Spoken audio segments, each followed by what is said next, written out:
I now call the East Lyme Zoning Commission regular meeting of January 22nd, 2026 to order at 7:30 p.m. Could we start with the Pledge of Allegiance? I pledge allegiance to the flag of the United States of America and to the republic for which it stands, one nation, under God, indivisible, with liberty and justice for all.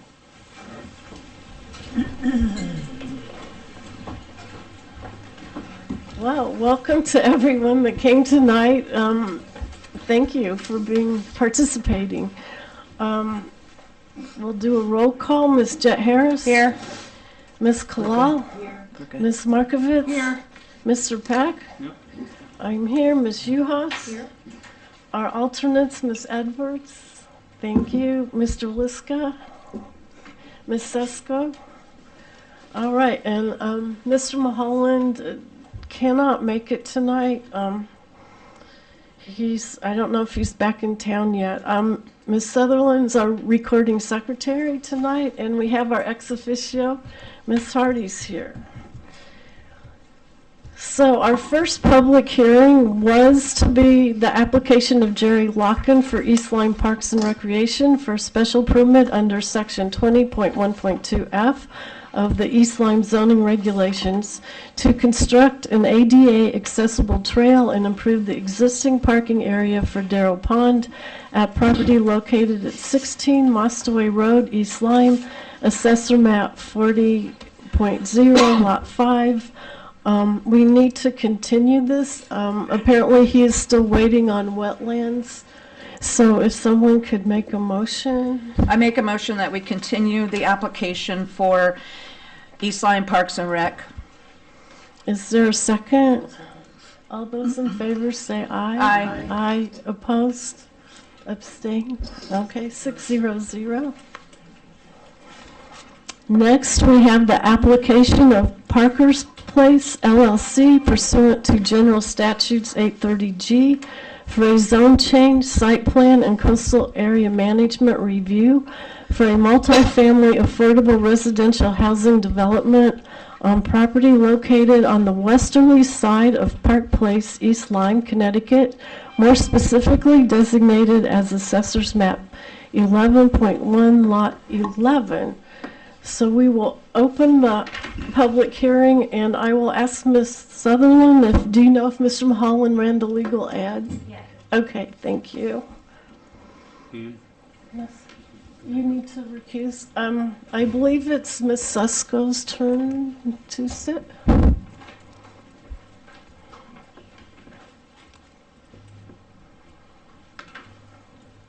Thank you. If we could start by reading into the record a memo from Mr. Mulholland. Is it from? Yes. Okay. Via email to W. Mulholland. Nancy, can you get me a, thank you. It's from William Mulholland. Via email to William Mulholland and Janet Sutherland. East Lyme Zoning Commission, East Lyme Town Hall, 108 Pennsylvania Avenue, East Lyme, Connecticut 06357. Attention, William Mulholland, Janet Sutherland. I don't believe that's the right memo. That's not the right memo. No. This one? Which one are we talking about? This one. This one? This application is being, yes, that's this the one. one. Is this one you want Yeah. to read? Please. Okay. Memo to East Lyme Zoning Commission from William Mulholland Zoning Official regarding Parker's Place LLC, 830G Multifamily Affordable Residential Housing Development, Park Place, Niantic, Connecticut, Assessor's Map 11.1, Lot 11, dated January 22nd, 2026. This application is being submitted as an 830G affordable housing application along with a site plan, a zone change request, and a municipal coastal site review. The applicant is submitting for a 60-unit multifamily project on 6.98 acres on property identified in the application. as being on the westerly side of Park Place, further identified as Assessor's Map 11.1, Lot 11. I note here that the applicant has granted the town an extension of time within to which to consider the application, resulting in the hearing being conducted on this date. The application's affordability plan identifies the application as a 30% affordable development, resulting in 18 workforce units. Schedule B in the plan identifies which affordable units are located in specific buildings. All units will be 2 bedrooms. All affordable units are restricted as such to a 40-year period. The tenant eligibility section of the plan states that not less than 15% of the dwelling for rent in the community shall be rented to persons or families whose income is less than or equal to 60% of the area or statewide median income, whichever is less. The remainder of the affordable units for rent shall be rented to persons or families whose income is less than or equal to 80% of the area or statewide median income, whichever is less. The site itself, as noted, is approximately 7 acres in size and slopes uphill to the west from Park Place. The 60 units are contained within 10 multifamily apartment-style buildings designated on the plan as A through J. I note that Village Crossing, a 66-unit affordable housing development, is under construction adjacent to the northerly property line. This project is on approximately 16 acres. The applicant's engineer will review the site plan, drainage, traffic, landscaping, and other pertinent matters. The submittal also contains building design elevations. A municipal coastal site plan review was also submitted as part of the package. That is because the site is technically within the DEEP coastal jurisdiction boundary. While there is little effect on coastal resources, the review is required. In addition, a zone change request from the underlying RU40 zone to an affordable housing district has been submitted. As the Commission is aware, the act of approving an affordable housing application is essentially a de facto zone change. In conclusion, the Commission will have to carefully evaluate the application, being mindful that the onus is on the Commission to provide reasons for any denial, because this is an 830G application. Thank you. Now we have a memo from the town engineer. If someone would like to read that. I'll read it. To William Mulholland, zoning official, from Alex Close, PE Deputy Public Works Director and Acting Town Engineer. Date January 22nd, 2026. Parker's Place Map 11.1.11, Park Place, East Lyme, Site Plan and Coastal Area Management Plan Zoning Application. Mr. Mulholland, as requested, I have reviewed the revised application materials, including the plan set, stormwater management report, operation and maintenance plan, and traffic study provided for the purposed Parker's Place multifamily development at map 11.1, lot 11 in East Lyme, dated September 29th, 2025, and revised January 13th, 2026. I also acknowledge that the applicant and their engineer met with us several times, and I have a separate meeting with the engineer to go over specific concerns I had, primarily about the stormwater management design. Overall, the applicant and their engineer have accommodated my comments, concerns through the revised materials, and now offer the following remaining comments for consideration. Number 1, as a condition of approval, I recommend that the engineer of record certify that the stormwater management system has been constructed according to the design plans, along with as-built, to include all subsurface drainage structures installed, verifying inverts, pipe sizes, etc., prior to any certificates of occupancy for the site. Or if a phased development approach is approved, then a partial certification prior to release of COs. Number 2, at my request, the applicant has revised the traffic analysis to include the fully developed condition of the previously approved Village Crossing, which is under construction, with all future approved units projected.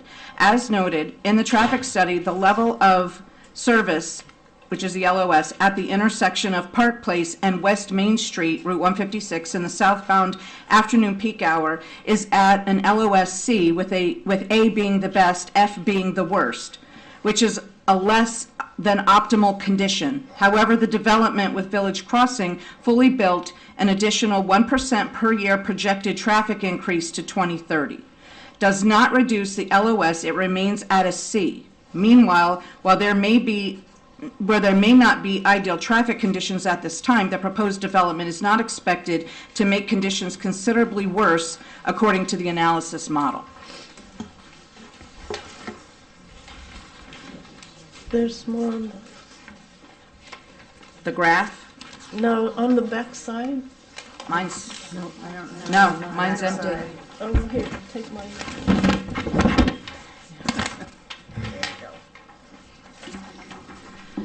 Number 3, at my request, the engineer has taken a more conservative approach to the stormwater design, which resulted in the addition of a second smaller detention pond near the site entrance and a study of emergency great than 100-year flood conditions and the conveyance of the 25-year storm through the system's drainage infrastructure. With this, the applicant's engineer has satisfied my concerns with the stormwater design system.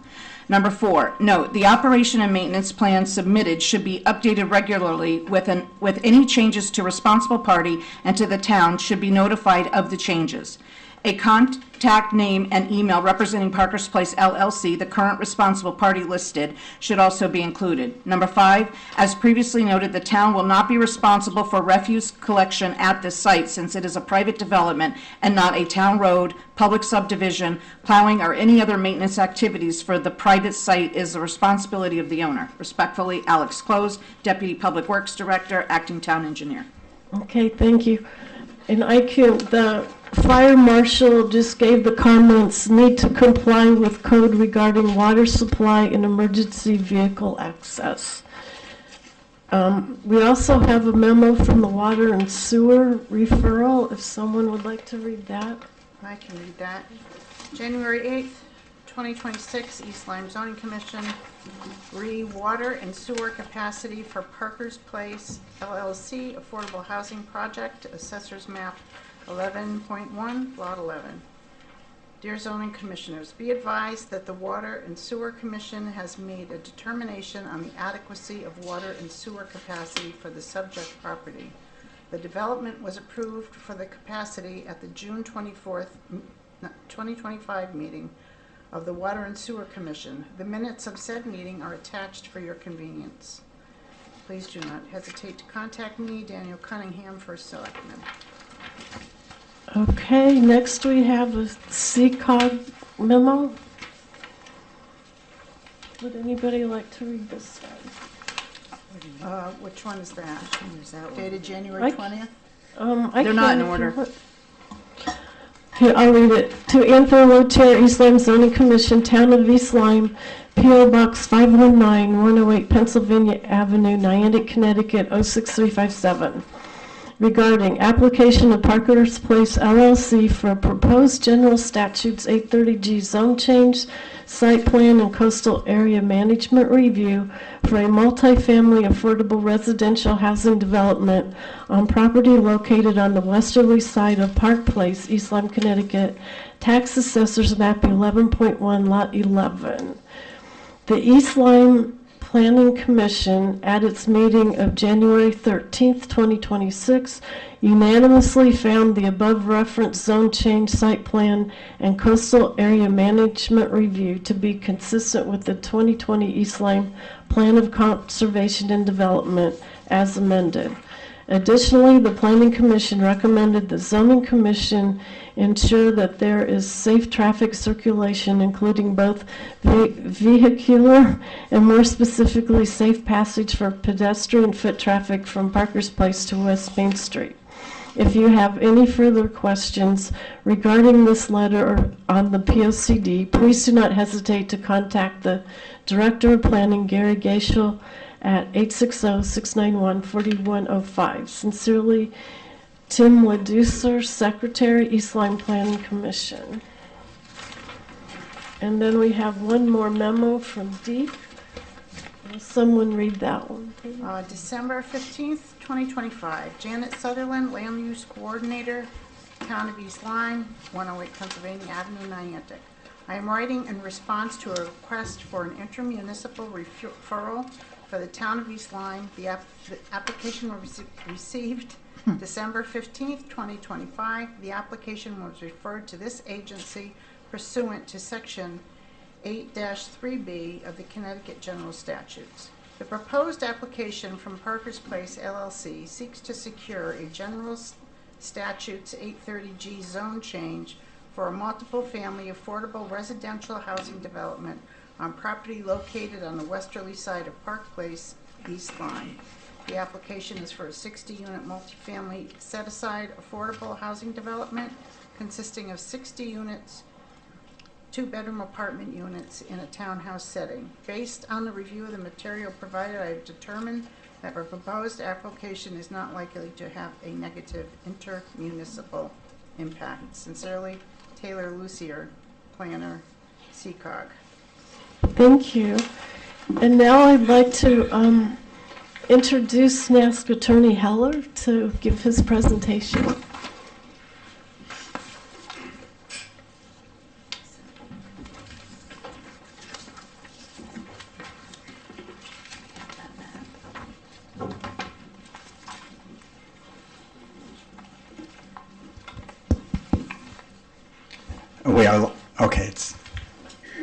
Good evening, Madam Chair, members of the Zoning Commission. For the record, my name is Harry Heller.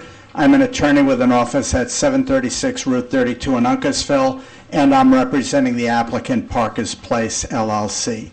With me this evening is the project design engineer, Brandon Hanfield, who will make a presentation to the Commission with respect to the design and functionality of the stormwater management system for the project, which, per the memo that you read into the record from the engineering department, has gone through several iterations of design changes with engineering review in order to address parameters that the engineering department felt were important but would actually exceed the design requirements for a project of this type.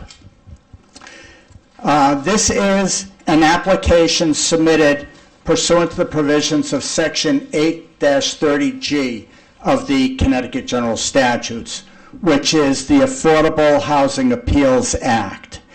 And applications under Section 830G can be submitted in municipalities in Connecticut which do not have 10% of their housing stock in affordable housing. East Lyme does not, so you are subject to the requirements of the affordable housing process. Now, as the notice of the public hearing indicated, we have submitted an application for site plan approval for a 60-unit affordable housing project, a zone change to change the underlying zoning district classification from R40 to an affordable housing district. And I would just point out that there is appellate level Connecticut case law that says that the zone change process is not required. This application could have been promulgated just under the site plan process. However, this is the same process that the Zoning Commission followed in conjunction with the Bride Lake project on North Brydebrook Road, and we have agreed with Mr. Mulholland that we would submit this application in that context under the same criteria. Now, typically in considering either a zone change or a text amendment, the Commission acts in a legislative capacity where you have the broadest discretion allowed by law. Under the context of an 830G application, that is not the case.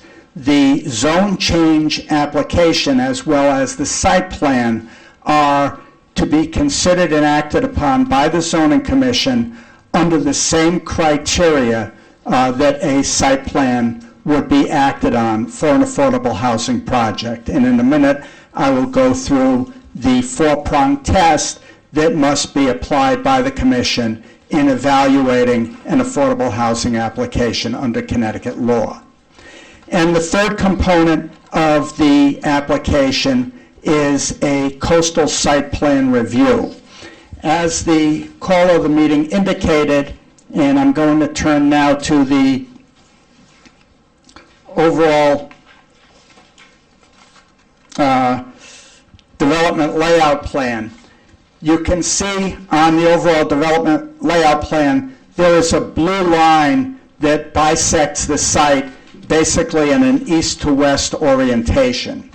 That line is located 1,000 feet landward from the high tide line of tidal waters, and that defines the coastal boundary in the state of Connecticut.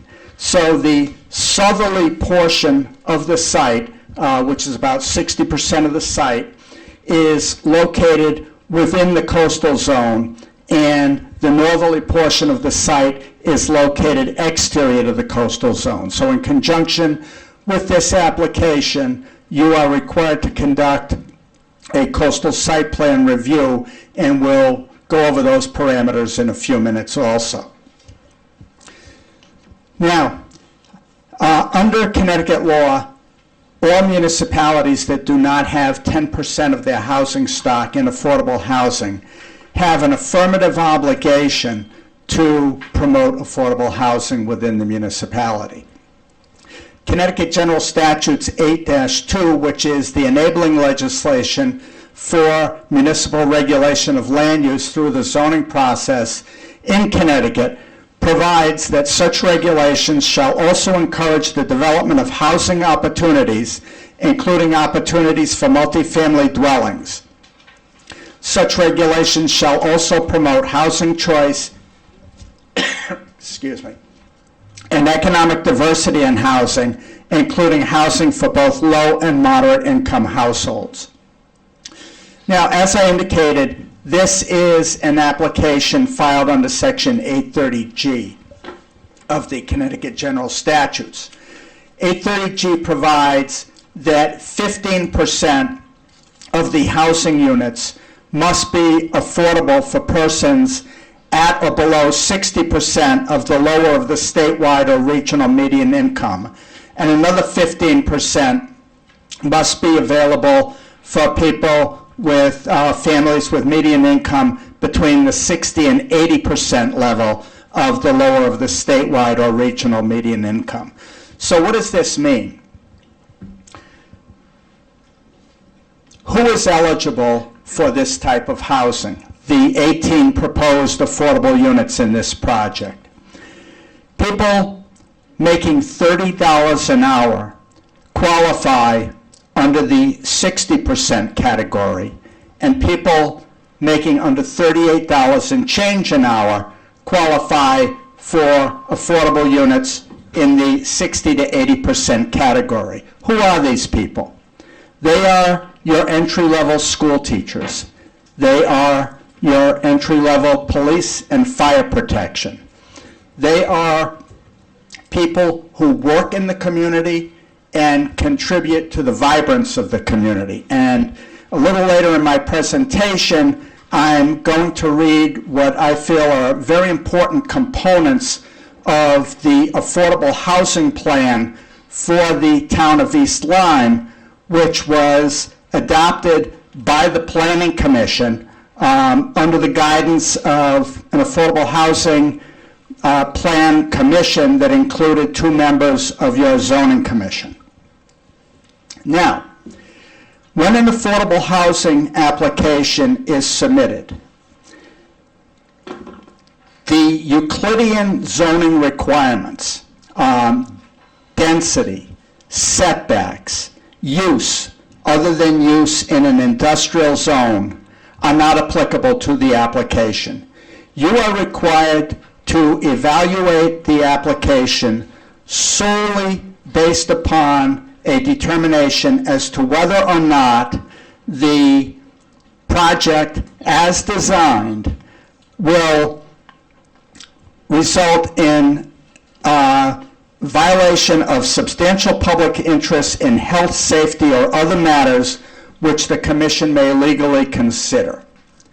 And the criteria are written in the negative because, as Mr. Mulholland's memo indicated, the burden of proof on an appeal of a land use commission's denial of an affordable housing application is reversed from the traditional burden of proof. In other words, if a application for affordable housing development is denied, the burden rests on the commission and not on the applicant to justify that denial.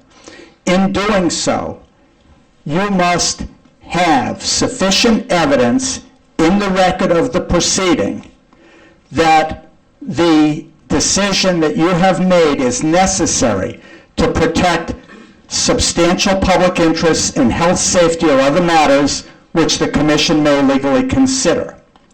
You must also find that those public interests clearly outweigh the need for affordable housing in the town of East Lyme. And you must finally consider and enunciate for the record that the public interests cannot be protected by reasonable changes in the affordable housing development. In the legislation, as it has been interpreted by the courts since the Affordable Housing Appeals Act was enacted in 1989, the courts have enunciated specific parameters that are not public interests, which are in the domain of consideration by a land use commission enacting on an affordable housing application. And those criteria are aesthetic considerations, the character of the town, the evidence of other affordable housing in the town, unless the other affordable housing exceeds 10% of the housing stock in the municipality, in which case you're not subject to the Affordable Housing Appeals Act. In general, the density of the development and impacts on schools, taxes, or property values. In acting on a application for affordable housing development, particularly the zone change component of it, you are required to consider the municipal plan of conservation and development and to make findings of consistency with the plan of conservation and development. In section 7.1 of the 2020 Municipal Plan of Conservation and Development, the plan indicates that East Lyme has more work to do in proactively addressing affordable housing. But more importantly, the Municipal Plan of Conservation and Development makes reference to the Affordable Housing Plan adopted by the East Lyme Planning Commission in 2022, effective as of January 1, 2023. And I'm going to take a minute to read some portions of the Affordable Housing Plan into the record, because beyond the matters that I've enunciated that you are legally bound to apply in evaluating and acting upon an Affordable Housing Act, the Affordable Housing Plan contains information which I feel is very relevant to the community, which goes beyond the evaluation criteria, but applies to how affordable housing affects the community as a whole. In the introduction, it states the United States is experiencing a housing crisis, and Connecticut is not immune. This is a crisis of housing affordability, and the social and economic ramifications bestowed upon lower-income, working, and middle-income households who are unable to access affordable housing. Both nationally and locally, the cost of housing has outpaced income growth, especially for low-income households. This has undermined access to quality housing proximate to transportation infrastructure and economic opportunities at affordable prices. Planning for affordable housing is fundamental to maintaining a vibrant and prosperous community. without safe, quality, affordable housing, East Lyme cannot maintain its prosperity. If East Lyme can't maintain a workforce, this affordable housing plan is aimed at positioning East Lyme to compete for wealth and investment and to maintain a vibrant and prosperous community for generations to come.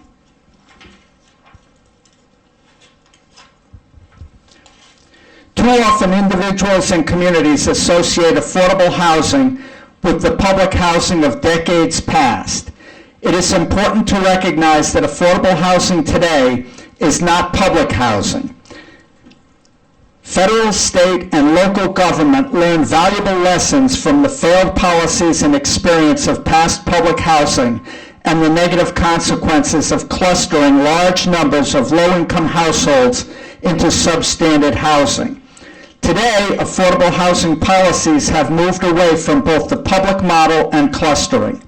Affordable housing policy today focuses on public-private partnerships and inclusive mixed-income policies to provide much-needed affordable housing. As a result, most affordable housing hides in plain sight, blending into the community to such an extent that most do not even know the difference between what housing units are market rate and what housing units are qualified affordable. And in that context, the Affordable Housing Act, 830G, requires two things. First of all, it requires the affordable housing units in a set-aside development to be substantially similar to the market rate homes in that development. And secondly, it requires the affordable housing units to be interspersed proportionally throughout the development with the market rate homes.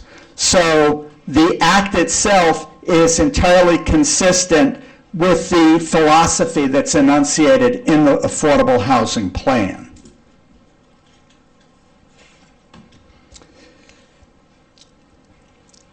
The next section of the Affordable Housing Plan talks about what impact affordable housing or multifamily housing has on property values of market rate homes and single-family residences in proximity to multifamily developments. Now, again, while this is not an evaluation criteria that you consider under the case law as developed in interpreting the Affordable Housing Act, it is an important consideration in giving you comfort that projects of this type fit within your community and are an essential component of the public responsibility to provide for the needs of the community, to provide housing which is affordable for all segments of the community. And on page 12 of the Affordable Housing Plan, it states, for example, a notable and comprehensive longitudinal study by the Massachusetts Institute of Technology Center for Real Estate, effects of mixed-income multifamily rental housing developments on single-family housing values of 7 high-density affordable housing developments adjacent to medium and low-density single-family residential areas in 6 communities spread across metropolitan Boston. The researchers stated that the findings in all 7 case study towns led us to conclude that the introduction of large-scale, high-density, mixed-income rental developments in single-family neighborhoods does not affect the value of surrounding homes. The fear of potential asset value loss amongst suburban homeowners is misplaced. A study by Harvard's Joint Center for Housing Studies, The Vitality of America's Working Communities, found that apartments pose no threat to surrounding single-family house values. And in a Utah study, apartments built between 2010 and 2018 have not reduced single-family home values in suburban Salt Lake County. However, denser development continues to be a politically controversial topic on city council agendas, as existing residents often bring up negative impacts on home values. Single-family homes located within 1/2 mile of a newly constructed apartment building experienced higher overall price appreciation than those homes farther away. While a claim of negative property impacts are likely to persist in the land use approval process, the unbiased academic research is clear in its findings. Apartments pose no threat to surrounding single-family house values, and the fear of potential asset value loss among suburban homeowners is misplaced. This is important for East Lyme, especially the land use boards and commissions, to understand and embrace. New housing development, including multifamily and affordable housing, when well-designed and aesthetically pleasing, does not negatively impact the value of adjacent and nearby housing.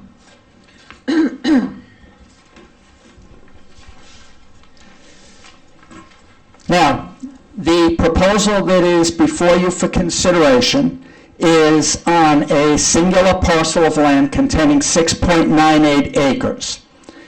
It will have a primary point of access on the westerly side of Park Place and has a roadway structure that accesses the 10 proposed buildings in the project, and those buildings range from a small of 4 units per building to the largest buildings, which have 8 units per building.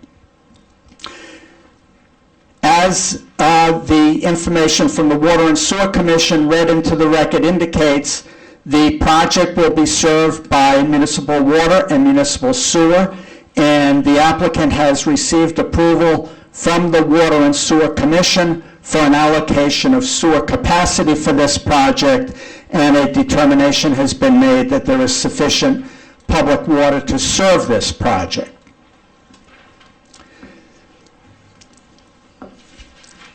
I'm going to turn now to a sheet labeled 1 of 1, which is a plan prepared by Robert C. Simone, which is a boundary and topographic survey of the application parcel that has been overlaid over an aerial photograph of the existing area and its topography, and most importantly, in relation to surrounding land uses.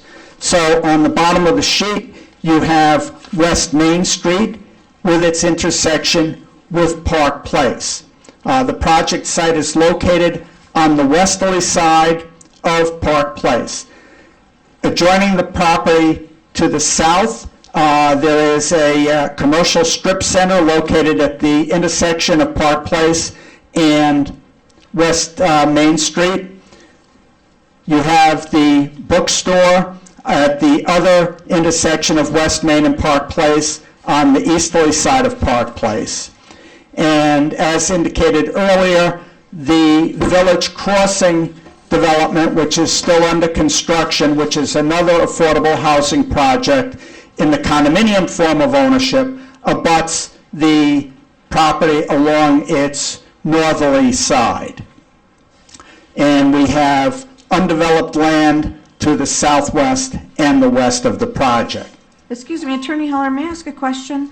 Sure. Okay, you're doing that diagram and you're reading stuff. I can't find what paper, what map you're talking about on my thing. Could you help us? Because everybody else is flipping through and I need to know what you're talking about.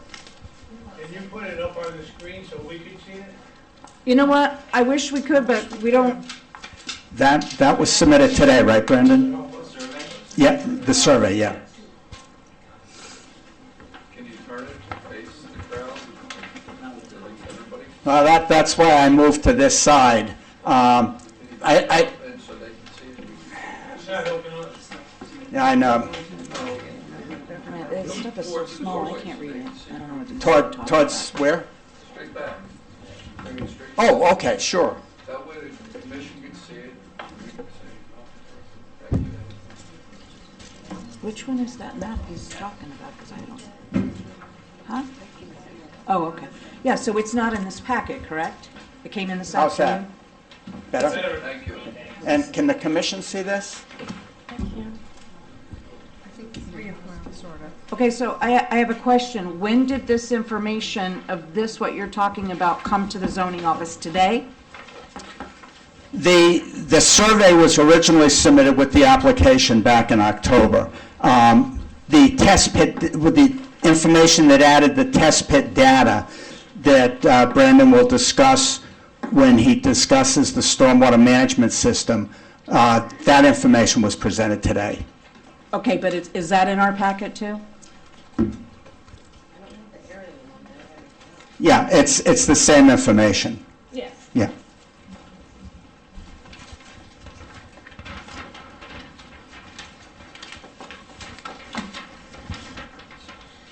Thank you, Attorney Heller. I just want to make sure that, information, we have it. Sure. That's all, because Yep. there's a lot of information. So this was submitted today? This map? Yeah, this map was submitted with the original application. Right. The map, with the test hole data, these are the Right. test pits up in the northerly portion of the property. Right. That was submitted today. Okay, this was submitted today. Okay, I just Correct. wanted to make sure that because we didn't get that information until right now. Sure. So that's why I'm asking. Understood. Thank you, Attorney Heller.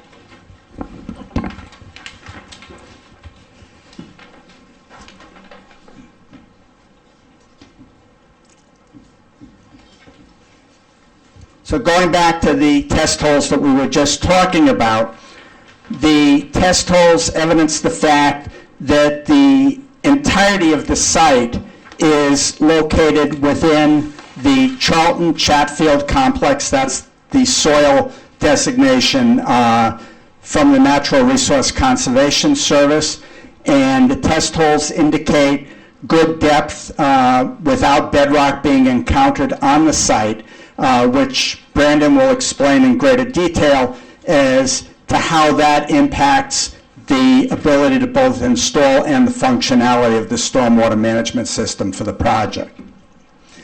Now, going back to the development layout plan, you can see, and you'll see this better when I go over the landscaping plan, but we are proposing screening with giant arborvitaes along the easterly elevation of the property, both adjacent to the single-family dwelling house, which is located immediately to the north of the property, and it's actually tucked between this property and the Village Crossing property.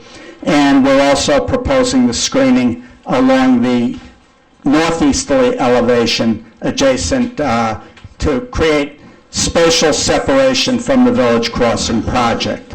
Again, on the south side of the property, we are proposing arborvitae screening also. And then we'll see on the landscaping plan, we have decorative plantings throughout the project. We have also incorporated into the design an emergency access to provide a second means of ingress to the property for emergency vehicles only in the event that for some reason an emergency vehicle couldn't get up the main access drive.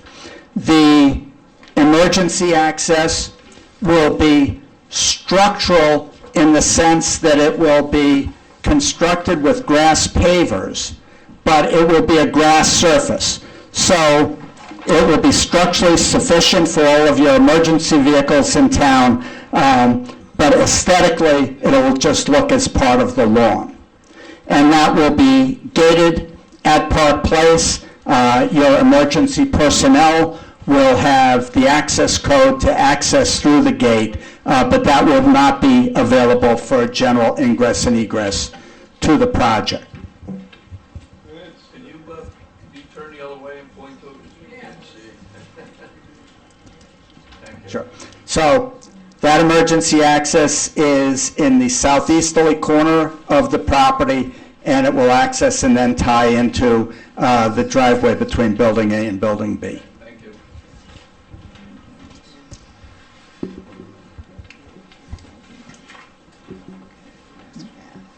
I'm looking at her.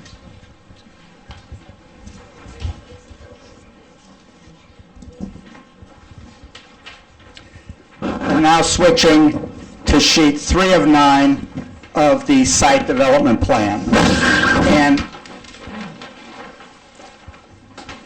there will be complete fire protection within the project. The design engineer has proposed 5 fire hydrants in the project. One, I believe, between building B and C, and then at the terminus of each of the roadways within the project. So there will be no building within the project which will be more than 280 feet from the closest fire hydrant. So there will be an ample water supply for fire protection, and there is sufficient maneuvering room for emergency vehicles to access the project. Now, in conjunction with the application, we submitted a traffic report. And as a result of comments that we received in a staff review, your engineering department requested that the traffic engineer, VHB, evaluate the full build-out of the Village Crossing project. I believe at this point 44 of the units have been constructed and are occupied, so those are in the background traffic, but there are another 22 that have not yet been developed. So we asked that the study be revised, and in order to evaluate that impact, because that's something that is approved and will, by the time that this project has been completed, be incorporated into the background traffic. And the results of that subsequent evaluation did not change at all any of the conclusions reached in the original traffic report. The traffic report evaluates 2 points of analysis. The first point of analysis is the intersection of the site driveway with Park Place, and under all conditions, that site driveway intersection with Park Place will operate at level of service A, which is the highest level of service available. And level of service for unsignalized intersections where we don't have a traffic light. The level of service is determined by the delay during the peak hour, and the traffic engineer evaluates 2 peak hours, the AM peak hour and the PM peak hour, generally 7 to 9 in the AM peak hour and 4 to 6 in the PM peak hour. So those are the busiest periods at those intersections, and that is the condition under which the evaluation is made. The second point of evaluation is the intersection of Park Place with West Main Street. And the traffic report evaluates all turning movements at that intersection. That includes turning movements coming from the south, turning into Park Place, from the north, turning into Park Place, as well as vehicles in Park Place, turning left onto West Main Street or turning right onto West Main Street. And if you review the traffic report, you will see that that intersection, under all conditions, operates at worst at level of service C, which is an acceptable level. It's even a good level for busy intersections. In the summer? Now, In October on a the, You'll have the chance to talk later. Thank you. again, as I indicated, the level of service is evaluated based on the anticipated delay at that intersection during those peak hour evaluation periods. And under the 2030 no-build condition, which is increasing the background traffic as it exists today with the bump up for Village Crossing at full capacity at 1% a year, which is the standard parameter that traffic engineers use, versus the full build of the Parker's Place project. The difference in anticipated delay during peak hours is 0.7 of a second. It goes from 15.4 seconds anticipated delay to 16.1, only with respect to one movement, which is the, I believe, the left turn into the project. So the conclusion of the traffic engineer and the concurrence of your engineering department is that there are no adverse impacts to traffic flow at these intersections that will be occasioned by the full build-out of this project.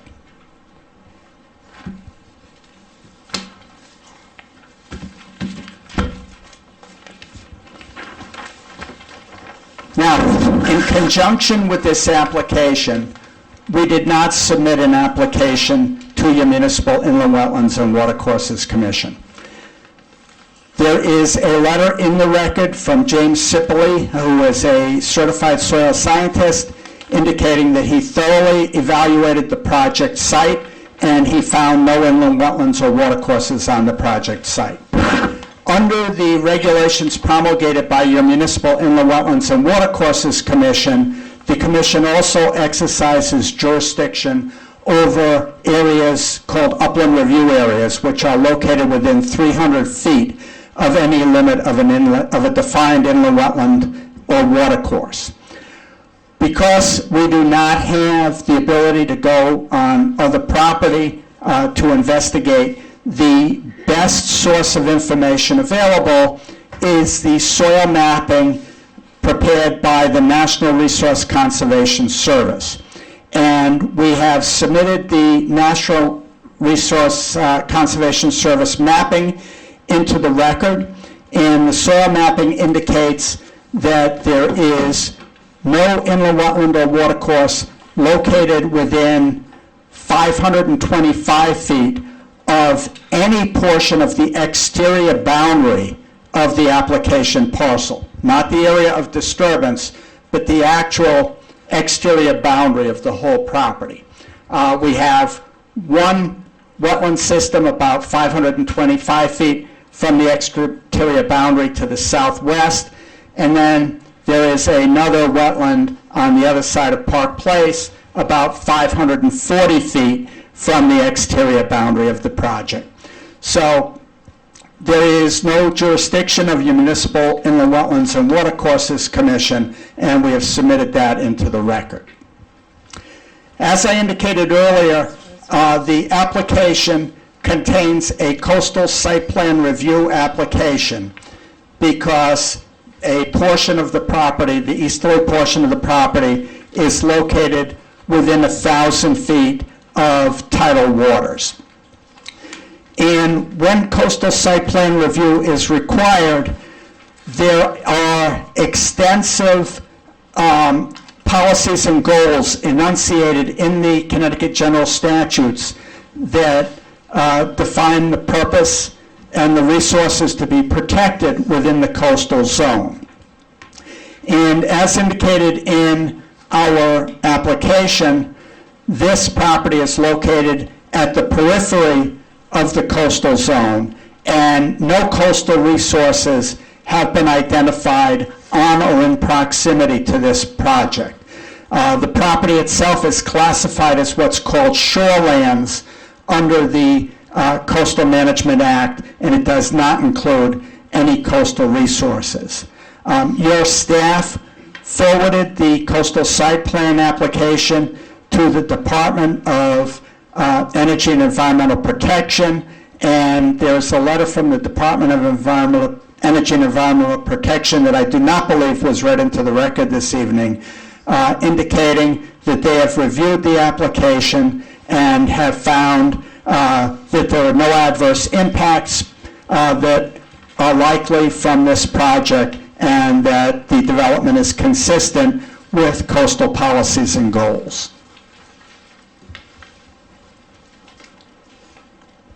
Now, as I indicated earlier, the zone change application must be evaluated under the same general parameters as the site plan. In other words, rather than exercising the broad discretion that you would normally have on a legislative application, you are evaluating it under the four-pronged test that applies to affordable housing projects, that there is no adverse impact on public health, safety, and welfare, that the need that those parameters do not override the need for affordable housing in the town of East Lyme, and that there are no reasonable modifications that could be made to the project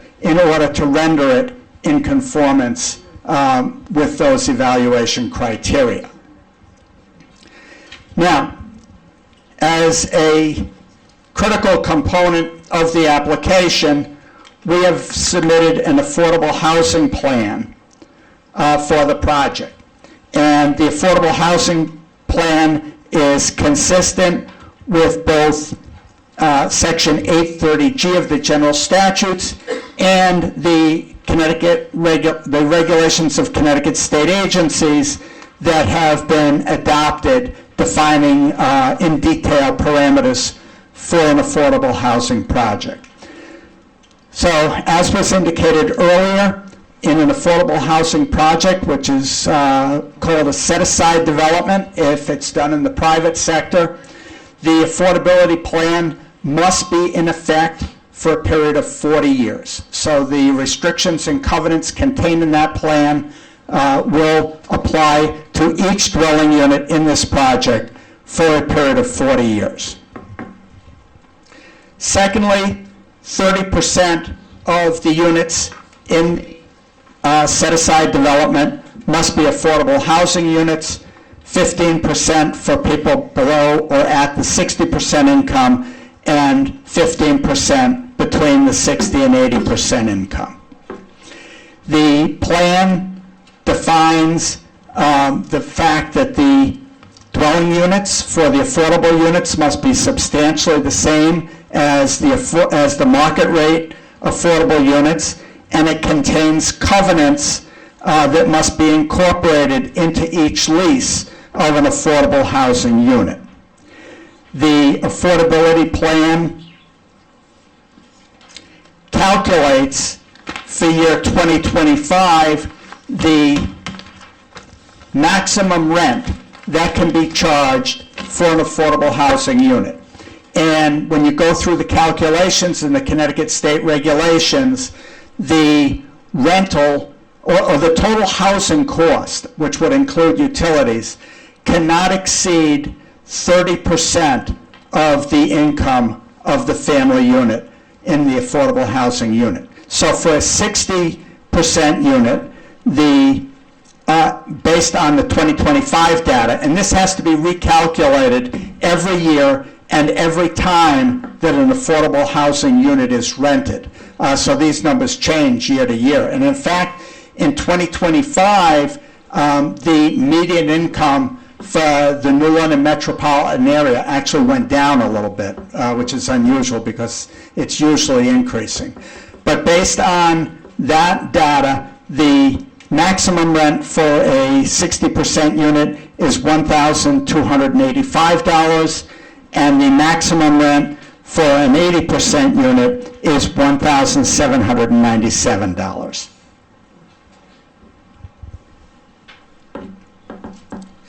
Now, as I indicated earlier, one of the matters that the commission cannot legally consider in an affordable housing application is density in its general terms. However, we had a discussion at a staff review on this application, and there were questions about how it fits in the context of other multifamily developments in town. So I just want to point out a few, but again, I reiterate that while this may be of interest to the commission, it is not a legally available evaluation criteria. So there's the Bay Point project at 468 Main Street. That's 60 units on 2.13 acres. That's a 1 unit per 0.355 acre of land. Seaside Village at 38 Hope Street has 135 units on 7.3 acres. That's 1 unit per 0.05% of an acre. The AHIPA project at 269 Main Street is 52 units on 4.2 acres. That is 0.0808 acres of land per unit. And Sea Spray condominiums at 15 Freedom Way in the industrial park is 108 units on 8.9 acres. So that is a density of 1 unit per 0.0841 acre of land. The density proposed on this development, which is 60 units on 6.98 acres, is 0.116 acre per dwelling unit. So I would submit that the density is not unique. It is a density that is consistent with some of your other multifamily projects in the town of East Lyme. And from an affordable housing context, density is important because when you listen to the recommendations and findings in the affordable housing plan adopted by your planning commission, there is a need, not only in East Lyme, but in the region in general, to provide affordable housing units so that there is decent housing available for all segments of our society. How do we do that? The only way to do that is by increasing density. And that was recognized by the Blue Ribbon Commission that made the recommendations to the Connecticut legislature that resulted in the enactment of the Affordable Housing Appeals Act, and which became the legislation which has governed these types of projects over the past 36, 37 years. You create affordability by decreasing some of your fixed costs in developing a project, and you do that by increasing density. So density in and of itself is an essential component of the philosophy that drives affordable housing. As was read into the record earlier, your planning commission evaluated this application on its referral from the zoning commission and unanimously found all three applications that are before you for consideration this evening to be consistent with the 2020 Plan of Conservation and Development. The engineering department has endorsed all design parameters, including traffic evaluation, water and sewer, and stormwater drainage. I would submit to you that the application complies with the parameters under which you are required to evaluate it.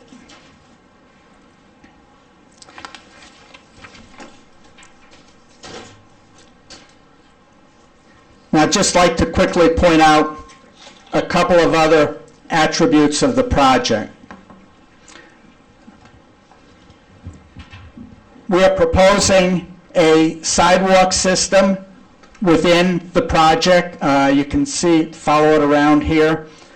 We have a crosswalk across the main drive. It comes out to Park Place. It will then be extended along Park Place to a crosswalk where it'll interconnect with the sidewalk system that's currently located on the east side of Park Place. There is a walking trail system defined as a grass path that encompasses the periphery of the project, which will provide a walking area for residents of the community. And there are 2 recreational areas proposed in the project between Building I and Building G, and to the west of Building E, or southwest of Building E.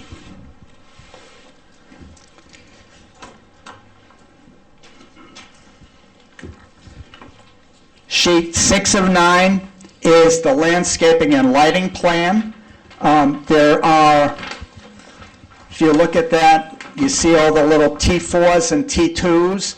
Each of those is the location of a proposed streetlight within the project, and you can see the area of spread of the light defined by the lighting contours on the plan. So the lighting is 15 feet high, and it has been designed in order to prevent any light migration off of the site.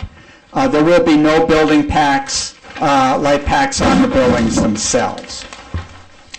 In the middle of the site, you have a transition area of grade that will be graded, and it will be stabilized with a no-mow grass seed, which will also be utilized on the slopes on the west side and the north and northeast sides of the project. As I indicated earlier, we have the giant arborvitaes screening both along the easterly and northerly sides of the project, and again along the south portion of the project. There are also various plantings within the project. We have red sunset red maple trees designated along the southerly side of the main access drive, and we have eastern redbud trees around the stormwater basin and the various other locations on the north side of the access drive and in the area between buildings H, J, I, and G. There will also be foundation plantings around the buildings, and those will be mulched with cedar mulch. So again, no light migration off of the site, and a well-thought-out landscaping plan to ensure that the project is attractive. With that, I would like to introduce Brendan Hanfield, who will discuss the stormwater management system for the project. Thank you, Attorney Heller. For the record, my name is Brandon Hanfield, professional engineer licensed in the state of Connecticut with Yantic River Consultants with an office in Lebanon, Connecticut. And I'll keep it brief, but I do want to go through the stormwater. So the plan you have in front of you here is sheet 3 of the set that was submitted. The only difference is I added color. So there's no difference in the plan, just for presentation purposes. So before I go into this plan, I'm going to see if I can find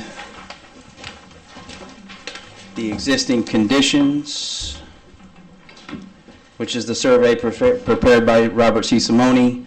Again, we just overlaid that survey on top of a 2025 aerial. Reason for this site, I want to point out there's 3 discharge locations from the site where stormwater leaves our property. The main area is basically everything to the west and north of the property, about 5.2 acres, drains to a low point at the stone wall on the southwesterly property line here. There's a smaller area in the northeasterly corner that sheet flows off to the rear yard of this residential property. And then there's this small frontage area here that sheet flows off onto the Park Place Road corridor. There is no drainage in Park Place along our frontage or all the way down to Route 156. So there is no formal drainage here.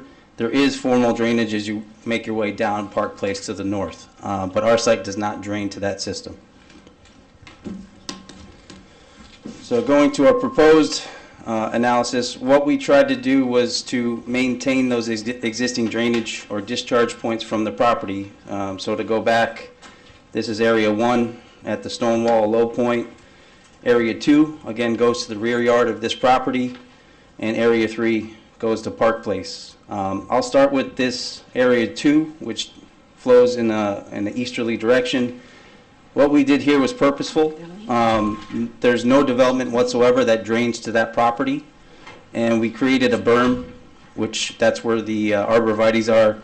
That berm prevents any stormwater other than what's falling on that wooded area from draining there. So that area there gets no part of the development, and flows are reduced as the area is reduced. So any flow here will be naturally reduced without attenuation or retention. The area to Park Place, again, is still small. It only encompasses the entrance driveway itself and Building A. That area drains into a shallow rain garden. It's about 2 feet deep, and that fully retains a one-year storm, and I'll get into that in a minute. And then it fully attenuates all flows up to the 50-year storm, with a minor increase in the 100-year that does sheet flow to Park Place. So peak flows are reduced to Park Place up to the 50-year storm. The major component of our system consists of all of the development, including B through J, and all paved areas associated with the access drive and parking.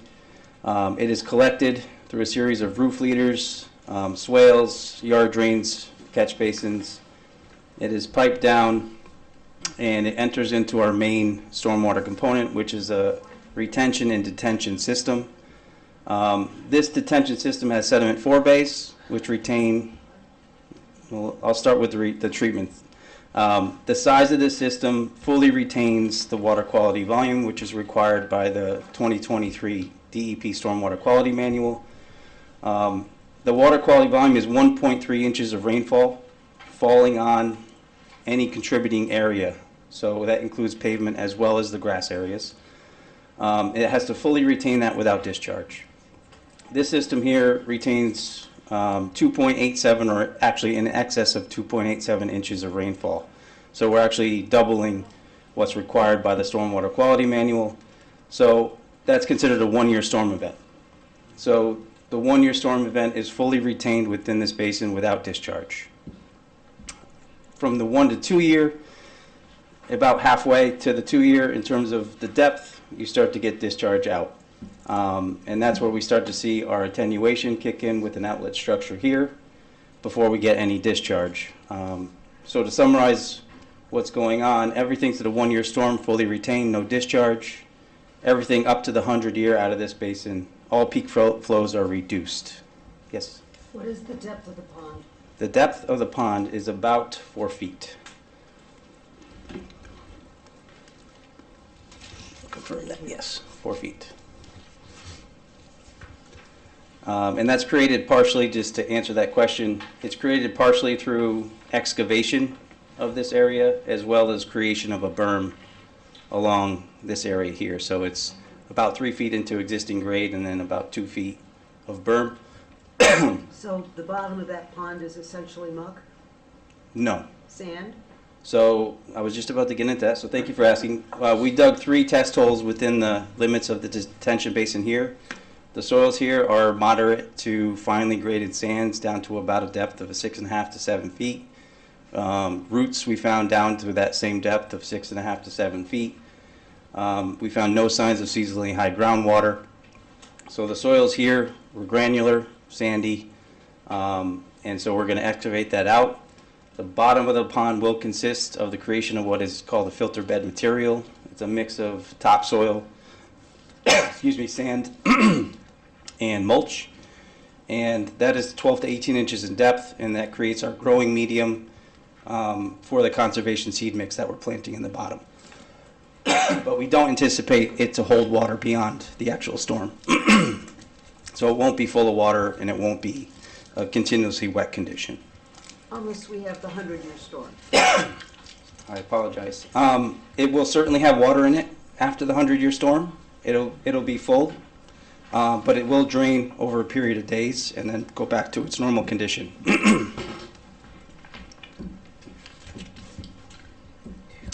Let's see. Check my notes. Yeah, just to reiterate, the peak flow rates discharging to all 3 points are reduced for the 1 to 100-year storm event, except for this rain garden here, which is the 1 to 50-year storm event. And we fully retain and meet the requirements of the Stormwater Quality Manual.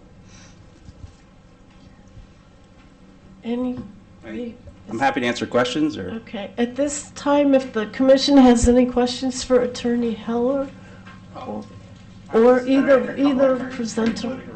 Yeah. Again, for the record, Harry Heller.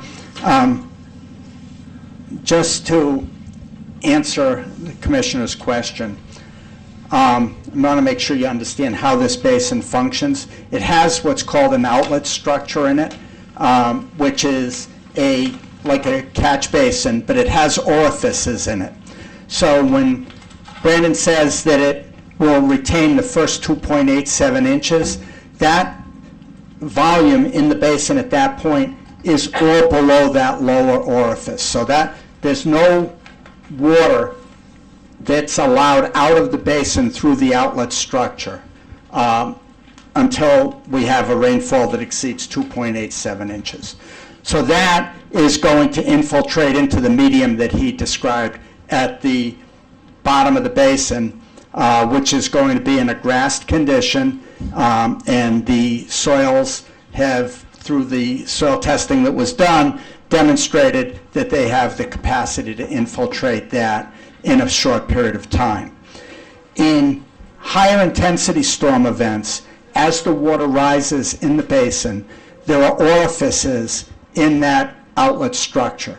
And the more intense the storm, the water will exceed the capacity of that lower orifice, and as it rises in the basin, it will encounter a larger orifice. So that is what discharges everything out of that basin other than that first 2.87 inches of rainfall that is infiltrated into the ground. And in all design storm events, it is discharged at a lower peak rate of discharge than exists today in the pre-development condition. I am confused. Where is the discharge going? The discharge goes from the basin through those orifices into a culvert through the berm, and then it outlets to a riprap splash pad. And we have that in our packet? I hope so. Yeah, we do. I'm sorry, there's a lot of stuff We here. got a lot of paper going on here. Okay, so let's I will find it. look at. No. I'd like to verify. Oh, we can't use that. I can't. That's too small for me to read. Right, we can't read it either. Let's look at this here. Sorry, Janet, I love you, but. Here we go, right here.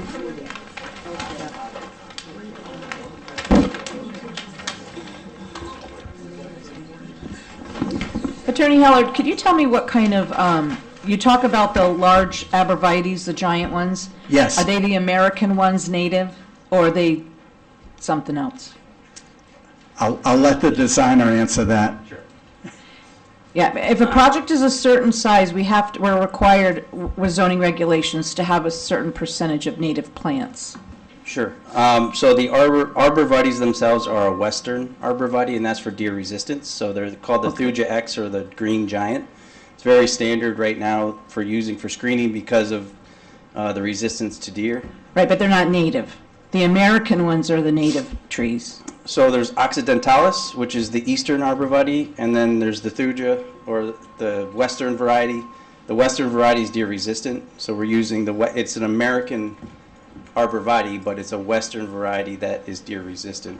The occidentalis, which is the eastern, is like deer food.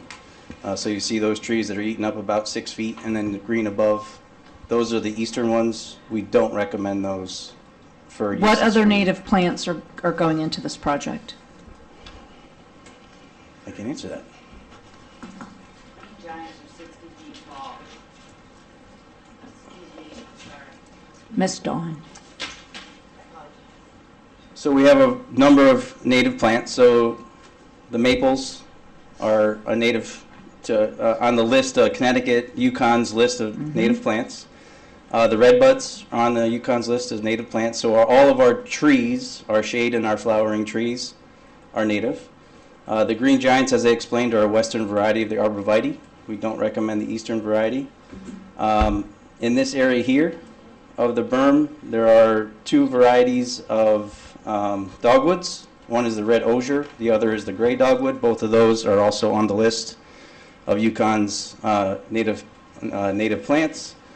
Along the entrance, we do have roses for color, as well as grasses and ground cover in the form of juniper. So Do we have a landscape schedule here? you should. It should be on your sheet 6 in the top right corner. It says that western arborvitaes are not native to Connecticut. They are not. No, they're not. They are not. But isn't that what you just said you're putting up? Yes.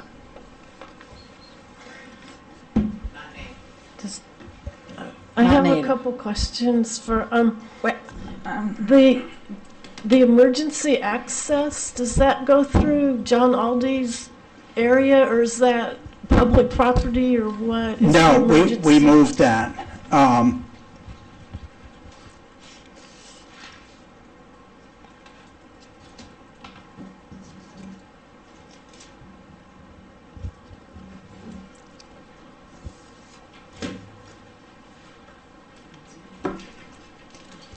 The emergency access will come in from Park Place. As I indicated, it will be a structurally grassed access. What that means is it will be boxed out like a road.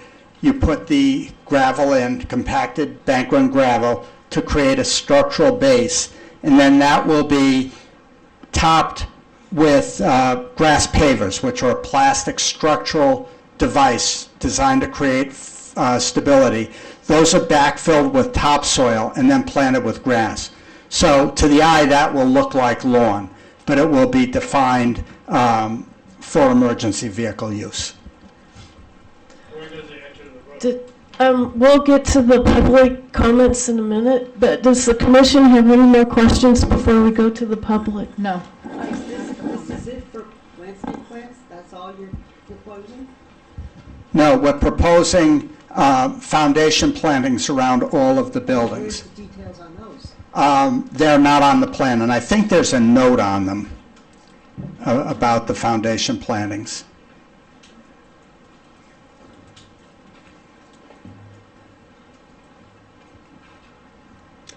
I have a question about the retention basins. What's the maintenance schedule for those? I mean, There is a complete operation and maintenance plan that's been submitted with the application.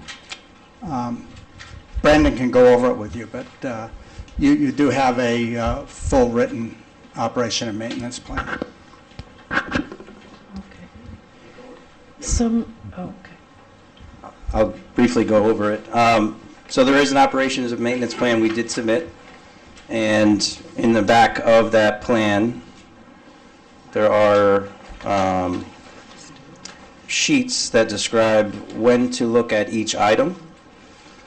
So it includes the site in general. So that's typically in the spring and fall. And then you get into the stormwater collection system, the rain gardens, which there are 3. So you look at the conditions. So those are typically, again, in the spring and fall. And then the detention basin itself also has a chart here. And this is based on the recommendations of the erosion control manual as well as the stormwater quality manual. So we look at the sedimentation forebay typically every spring. after the winter season. And then you look at the filter berm, the filter bed, and the general basin typically every fall to try to keep the vegetation down. Again, it's a conservation seed mix, so it doesn't need to be mowed. If you get a good growth, hopefully we can mow it every other year, but if you do mow it, it would be in the late fall after the seed. Thank you. Attorney Heller, what is the square footage on these two-bedroom units that are being proposed? There were building plans submitted with the application. Jason, can you answer that? 11? Let's see. Okay, just one. Is this it?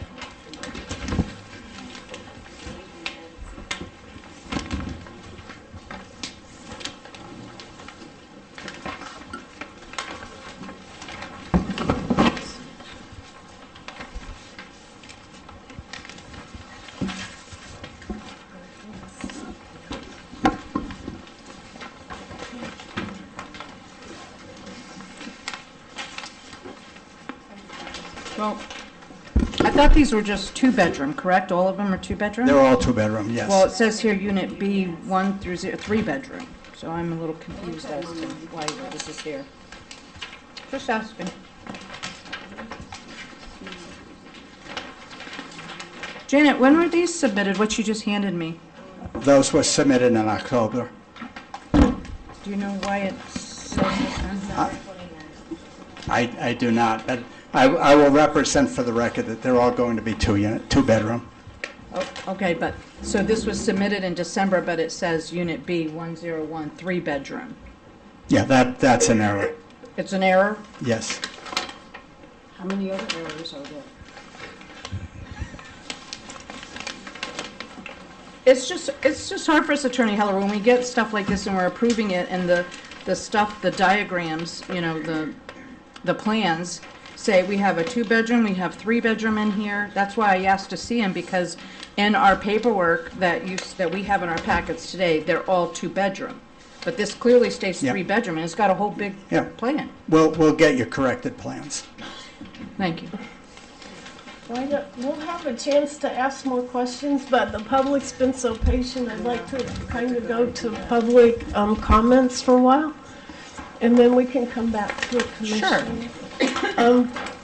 Is there anyone here tonight that would like to speak for the project?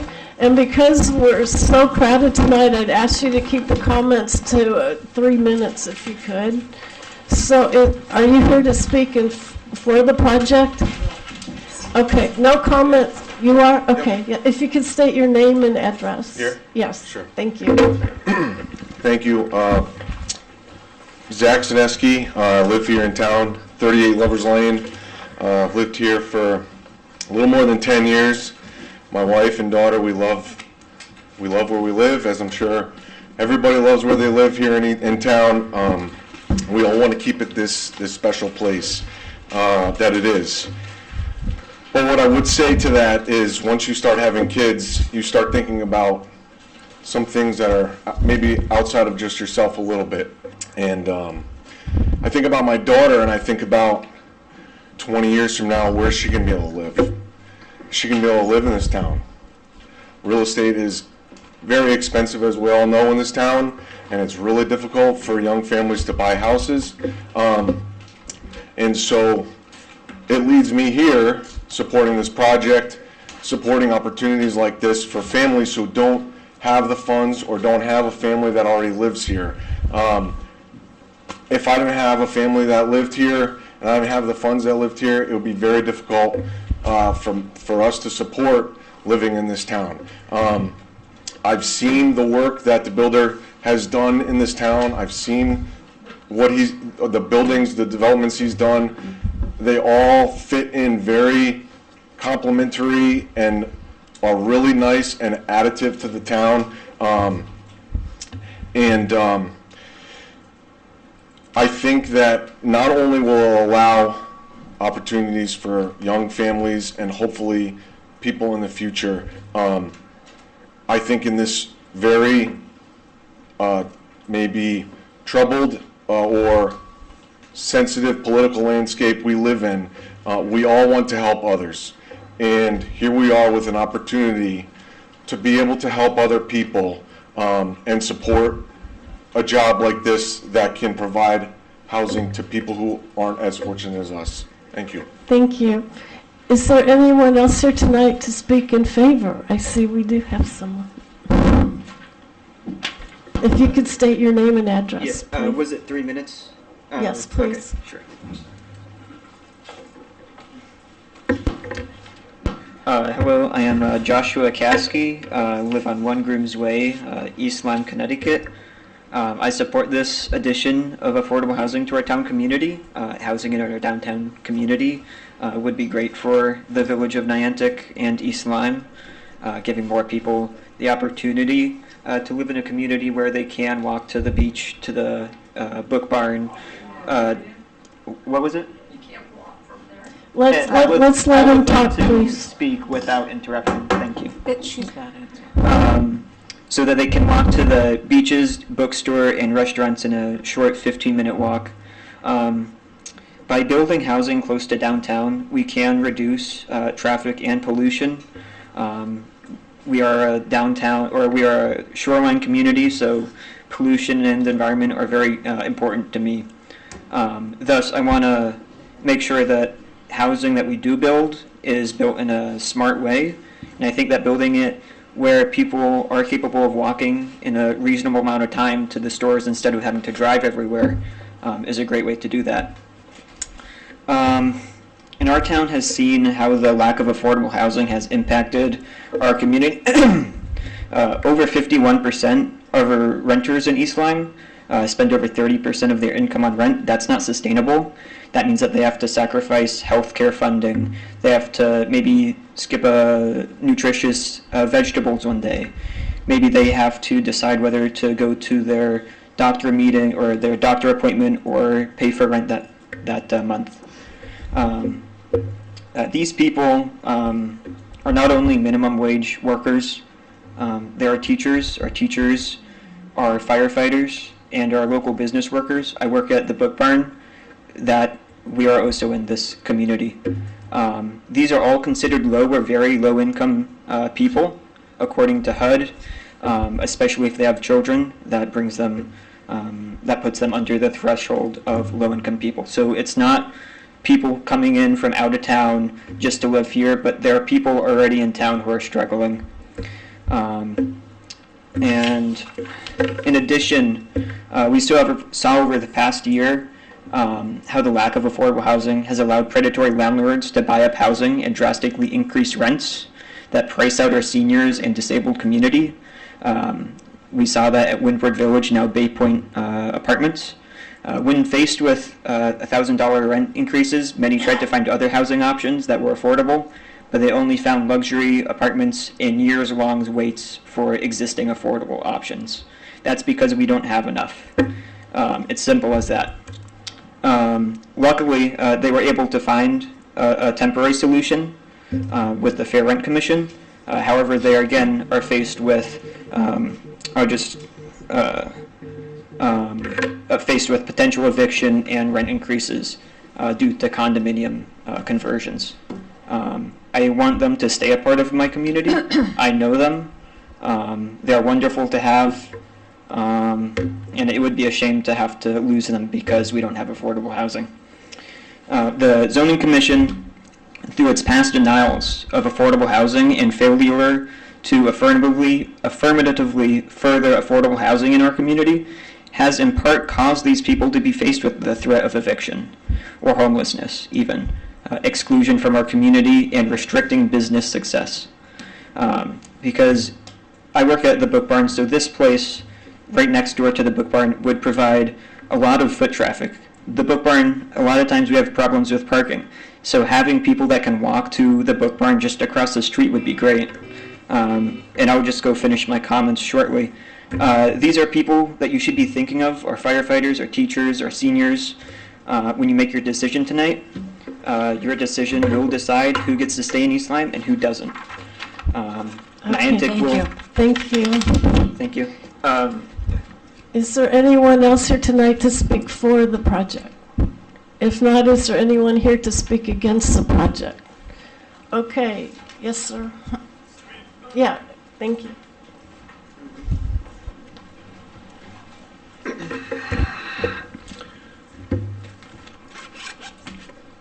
Thank you.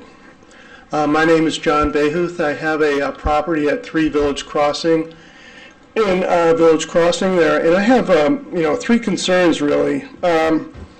One is regarding the traffic study. The dates on those studies were January of 24 and October of 25.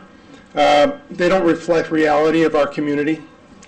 So I would challenge also the assumption inside the study, meaning the amount of people that they're assuming will drive in and out of that new development seems to be a little bit light. So in addition to doing the traffic study during a very light time of year, I think it's a problem. The second issue that I have with that is in regards to the overall density of the project. It's not necessarily, as a lawyer, however, he was almost like a professor today, with all of his words today. But when he cited all the other projects in town here, he cited projects that had wider roads with traffic lights. And anybody that's been on Park Place would know that the reason it's a place and not a road or a drive is because it's a very narrow road, made narrower by the parking from the book barn. When you look at pedestrian traffic, children walking to school, when you look at people running or biking or trying to walk into town, it's a very dangerous road as it is right now, let alone additional traffic coming into that particular road. Further, when you look at the amount of cars that will back up, I would foresee that there'd be a backup in the summertime especially of people turning out of the new development and people coming out of the existing communities. I also would really, I understand that it's been designated as a non-coastal wetland, but I'm also wondering and considering what studies were done to determine if it was an inland wetland. Living at Village Crossing, we have, I think, 3 or 4 retaining ponds with tremendous amounts of runoff.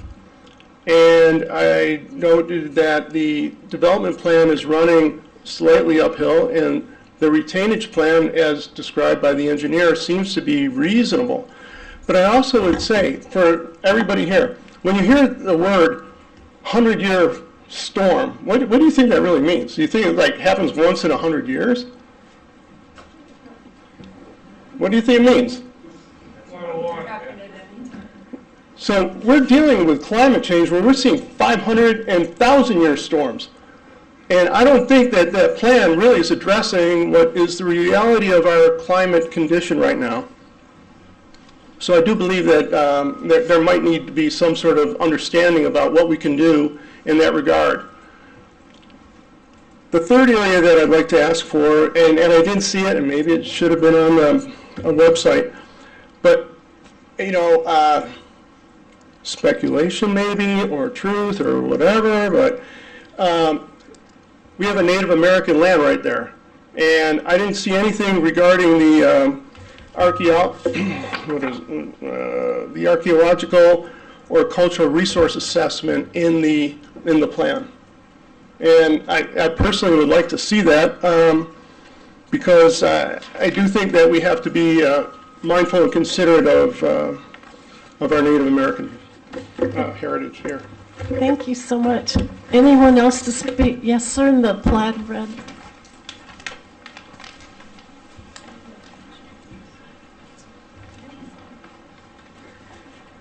Evening. My name is Thomas Brubaker. I live at 35 West Main Street. I've resided there for 25 plus years, or maybe 25 on the nose. I'm 33, and I'm the target audience of affordable housability. Excuse me, could you please speak into the mic? You can push it Absolutely. down. That way everybody can hear. Thank you.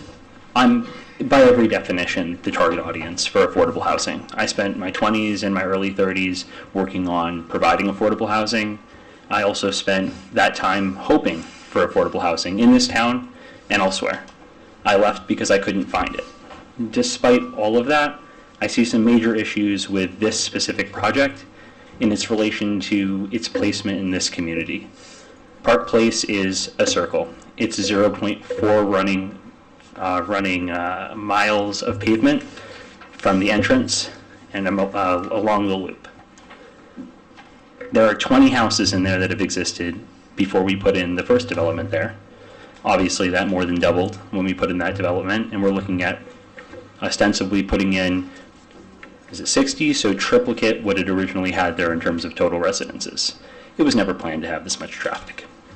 I agree with the assessment made by others that a traffic study made in December, January, October, completely misrepresents traffic patterning and life in this town. We've been a summer town for 100 years.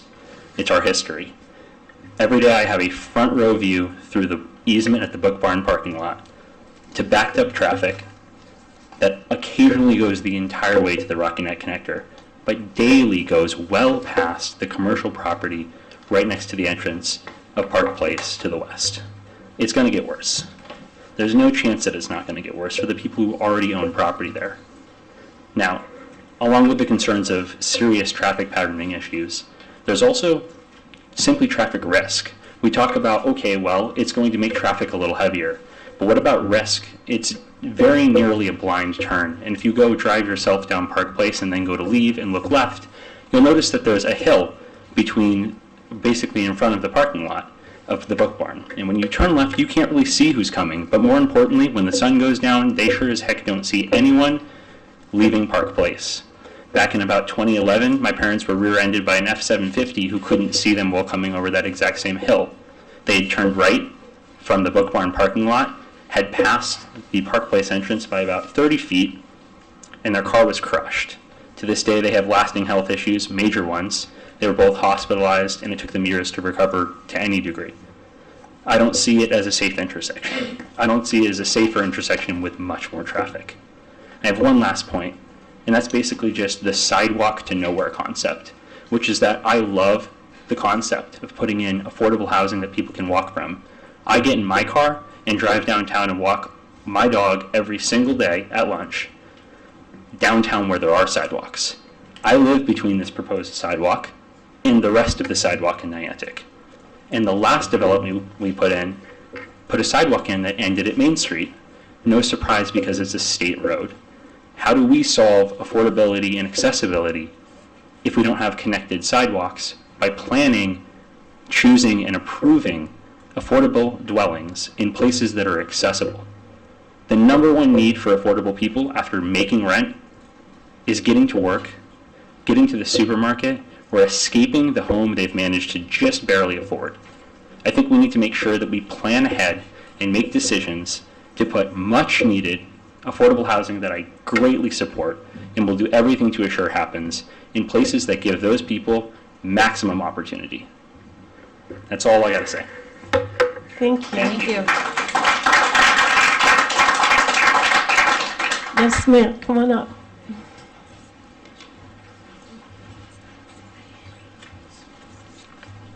Good evening. My name is Catherine Marion. I live at 50 West Main Street. I am employed by the law firm of Carmody, Torrance, Sandak, and Hennessy, which represents the town of East Lyme. The firm has recused itself in this matter. My remarks tonight are my own personal remarks and don't reflect the firm or any other attorneys at the firm. My focus is really on the dangerous conditions on West Main Street at the intersection of Park Place, those identified by this commission in 2008 when it denied the Village Crossing site plan and zone change application, as well as developments that have exacerbated the dangers. I'm not advocating against this project. I'm a proponent of affordable housing. We desperately need it.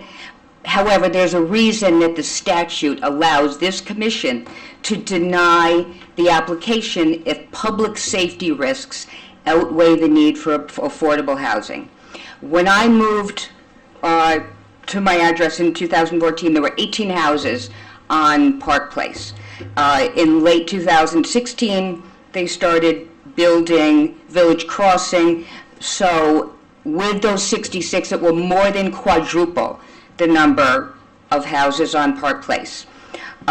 This commission denied the Village Crossing proposal, and I asked this commission to go back and look at your October 2008 minutes that talk about the intersection of Park Place and West Main Street currently presents dangerous sight lines, pedestrian safety problems due to the lack of sidewalks and the narrow width of the shoulder. Proposed development will increase the vehicular and pedestrian traffic on Park Place to unsafe and dangerous levels and result in dangerous and unsafe conditions at the intersection. Rezoning the property would result in dangerous pedestrian and vehicular traffic conditions on Park Place at the intersection and on West Main Street. And it concluded by saying, this commission finds no reasonable changes can be made to the proposed plans that would adequately protect the above enumerated public interests. The developer sued, settled in 2011, and the agreement was to reduce the proposed 100 units to 66. I could not locate any town records that any of the issues this commission raised had been addressed, and from the street, the dangerous conditions have only gotten worse. From my driveway, as I shown in a picture that I submitted to the commission earlier, I can see 9 retail business entrances as well as the entrance of Park Place. Not one of them is limited to one way. The Book Barn now has 4, 2 at each location. The Main Brace Package Store East Coast Taco parking lot has 4 entrances of its own, 2 off West Main Street and 2 off of Park Place, one that will be right next to the entrance to this development. Since 2008, the Book Barn has become a national destination and is the top-ranked attraction in Niantic. Anyone who drives on 156 and has eyes understands the amount of business that the amount of visitors that business attracts. They expanded last year to Chapter 3 at 55 West Main Street, and now there's a tremendous amount of pedestrian back and forth. Children, wagons between 55 West Main, which had been empty or a very low traffic business. As the commission noted in 2008, there's almost no shoulder on 156. Traffic heading east grinds to a halt every time somebody needs to turn left into one of those 9 left-hand turns. Except for the time when they use my yard or my neighbor's yard as a makeshift shoulder. I don't need to explain how dangerous that is. Page 7 of the traffic report states that there were no crashes in the area from 21 to 24. I've seen several. I have a picture of one from May of 2024. In the picture you'll see several fire trucks, ambulances, 3 emergency vehicles, and a motorcycle. So, as happens so often, people going westbound stop to try to be nice to let people turn into Village Pizza in this instance. There was a motorcycle behind him, guy just ground to a halt and waved the guy in, and the motorcycle hit him and flipped over. I don't know why that's not in the traffic report. I would say that whatever the criteria are that excluded that should be reconsidered. The East Lyme Police Department moved to the westerly outskirts of town on Route 156, almost 3 miles from downtown. When they're responding to an emergency in town, traveling by my house at a high rate of speed, the increased danger cannot be overstated. The proposal for 60 units would almost double the number of units that were cut from Village Crossing, with no solutions to the dangers identified by this commission in 2008. The proposed entrance to West Main Street, it begs the question of what happens when the traffic backs up on the very narrow Park Place. A lot of Book Barn customers park on Park Place, so it's already a busy road. And Village Crossing isn't even done yet. There's regular flooding that occurs at West Main Street at Charlie's Place. It's very dangerous, and sidewalks are never going to be put in until that's addressed. The Town of East Lyme Pedestrian Facilities Management Plan, updated just last month, recognizes the dangers on West Main Street. The section from Nyack Center to Park Place is one of only 5 locations in town that are on the plan, in the section that states, installing sidewalks in these areas will have substantial impact regarding safety. So it's clear the town understands, hasn't forgotten, what this commission unanimously decided in 2008. At that time, they said there were no reasonable solutions. If that remains the case, the proposal has to be rejected.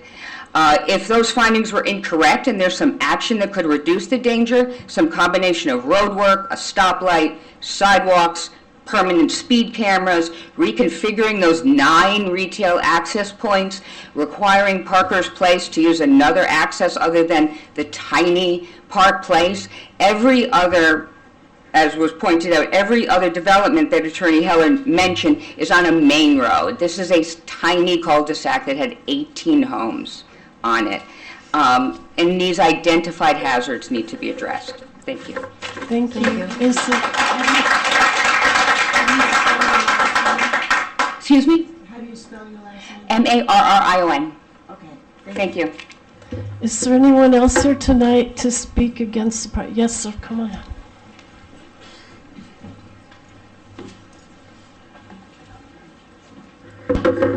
Good evening, Commission. Mike Raxness, 11 Village Crossing. I'm sorry, Mike Raxness, 11 Village Crossing.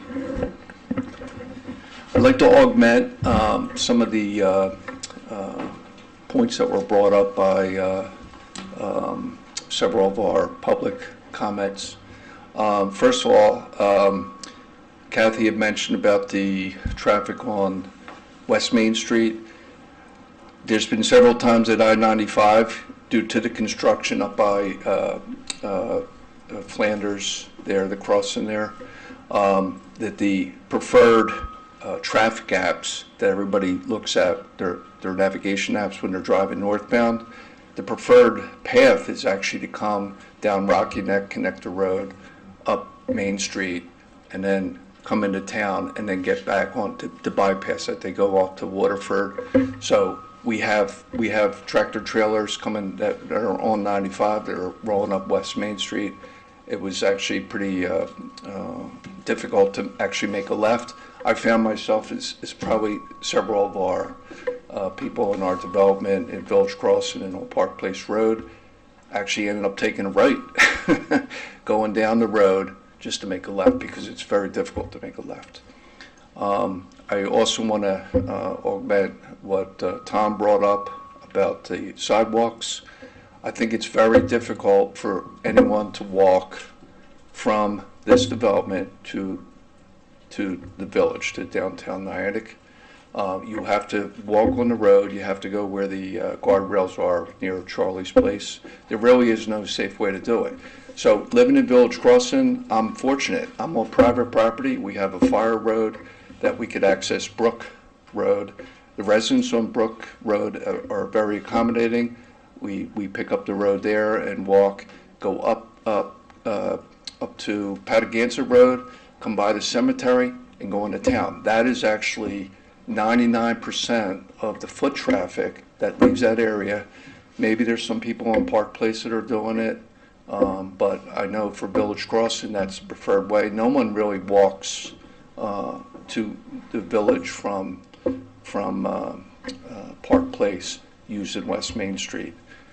I also want to augment to what John brought up about the storm drain, the storm runoff. I've seen our retention ponds at Village Crossing on heavy storms. Our lowest retention pond that's by the access road, it actually has 2 ponds with a button in between them. It has a pipe, and that pipe actually has another pipe that goes into the town sewer system. I've seen that water come up to that level, and it's my understanding that when it's at that level, when those retention ponds are full, that's the overflow plant. It goes back into the sewer systems, because otherwise it would just run onto Park Place Road. And then finally, I have a question. The water and sewer study you mentioned was provided in June of 2025, and I go back and look at the original plans for the development, had 20 one-bedroom units and 40 two-bedroom units. So I don't know if that study was based on that. I don't know when the switch to 60 units were, but as the Water and Sewer Commission looked at the latest amount of water and sewer usage. Okay, Thank you. Is there anyone else here tonight to speak again? Yes, ma'am, come on up.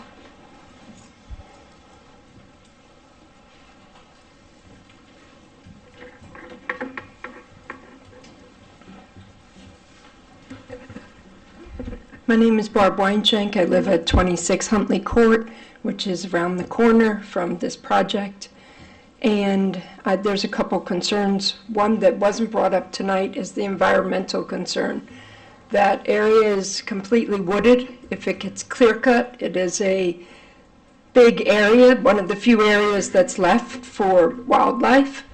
And I think somebody else mentioned the Native Americans, that there is areas in there that should be looked at. I also would say from the safety standpoint, I would love to have an area, be able to, I'm a half mile from the village. I bought thinking that I could walk.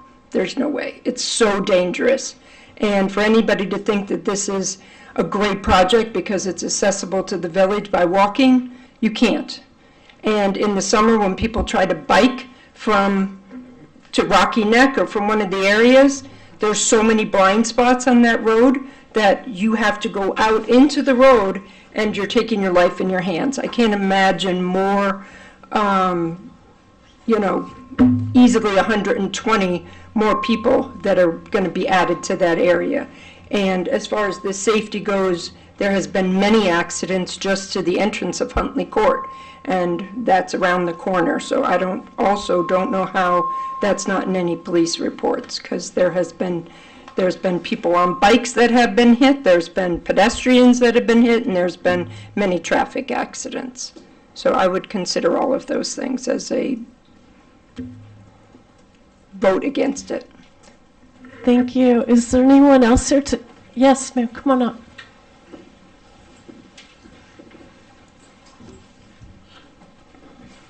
For everybody who's come tonight and has some things to say.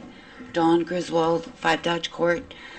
I am a resident born and raised here, and I'm really glad that I'm here, and for everybody else who's been here a long time, kudos to you. There's no affordable housing. No matter what you say, it's not affordable. I have looked at the median income. I can't see how somebody can be making $30 an hour and afford affordable housing. It's a percentage of the average cost of all the units, and that's way more than somebody's going to be making $30 an hour that they can pay for that. But in numbers, it's doable, as, sir, you showed that. The nature-wise, I'm going to get into that really quick, but as far as affordability goes, my children can't live here. I know a lot of people, their children can't live here and got college degrees. Our town is so much more expensive than Waterford. We'll go over there to shop, get gas, whatever. I don't know what it is. East Lyme is the place to be. And I hear tourists talking about it all the time. We were just talking about the speed traps, and that could generate some income, but we're not a nice little seaside town anymore. Now we're like a mini city, and it's getting out of control. When COVID came and the previous government was in building, deforestation. wild animals coming into town because they got no food. And let's just knock some more trees down. And this is a lot of trees. We need our town to be more nature. Our planning is supposed to be keeping us in a nice even keel where we don't have all tar and cement. You take a ride out in Upper East Lyme and it's gorgeous. You come down here and boom, you know, people cutting you off. You can't get out. They're on your tail every single day. I left the town dump today, transfer station, and turned on a 161 and hit the light on East Patagonic. And usually the line of cars coming from the school will make it all the way through the red light. But not this time. There must have been about 15 more cars. This is 11:30 on a weekday. Now, if the village, Dodge Pond Village, went through and, oh, I am so glad it didn't, I can't imagine the line would go all the way back to the school. So you have all these people, 60 units, 2 cars per unit, 120 cars either going to Rocky Neck or going down East Patagonic. And what is that going to do, especially in the summertime? Oh my God, I can't imagine. So now we go to the nature part, and the native arborvitaes, yes, but these green giants, absolutely not. Yes, deer resistant.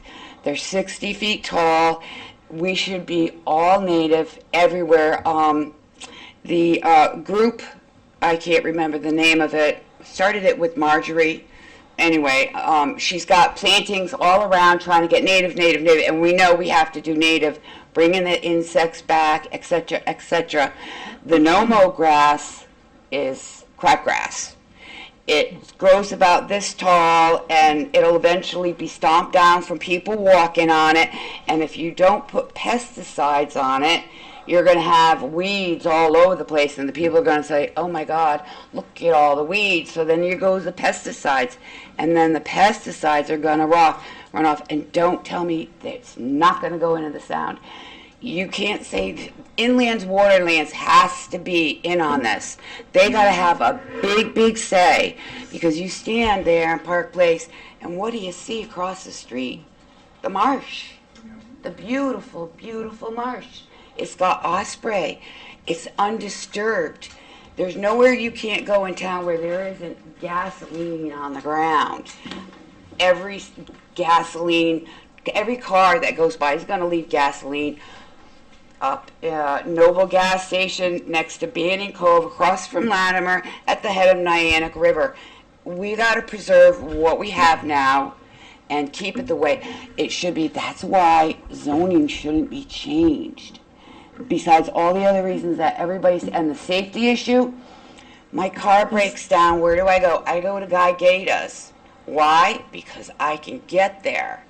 And I ride my bike. All I do is ride my bike. And I almost was killed multiple times going back and forth. And Guy said to me, you leave your bike home, I'm going to come get you. That's how bad it is. And I won't ride anymore down there. Thank so you, sir. I've done enough. I've got to kind of wrap it up. Is there anyone else here tonight to speak against it? If not, we need to read 3 letters that came. Oh, okay. Yes, sir. I'm not going to read my letter. I'll just submit it. I don't have to read that to you, but it pretty much says everything that we've already heard here tonight. My name is Brian Donahue. I'm on 41 Park Place. I have 2 children who waited the bus at the end of that intersection that we're talking about, where West Main Street meets Park Place. And I was here, the last time I was here was to fight against the Village Crossing development going into the Park Place residents. And it has made a big impact in the neighborhood. Having that development and adding this one on top is also going to be, I think, detrimental to the quaint little family-oriented Park Place living unit.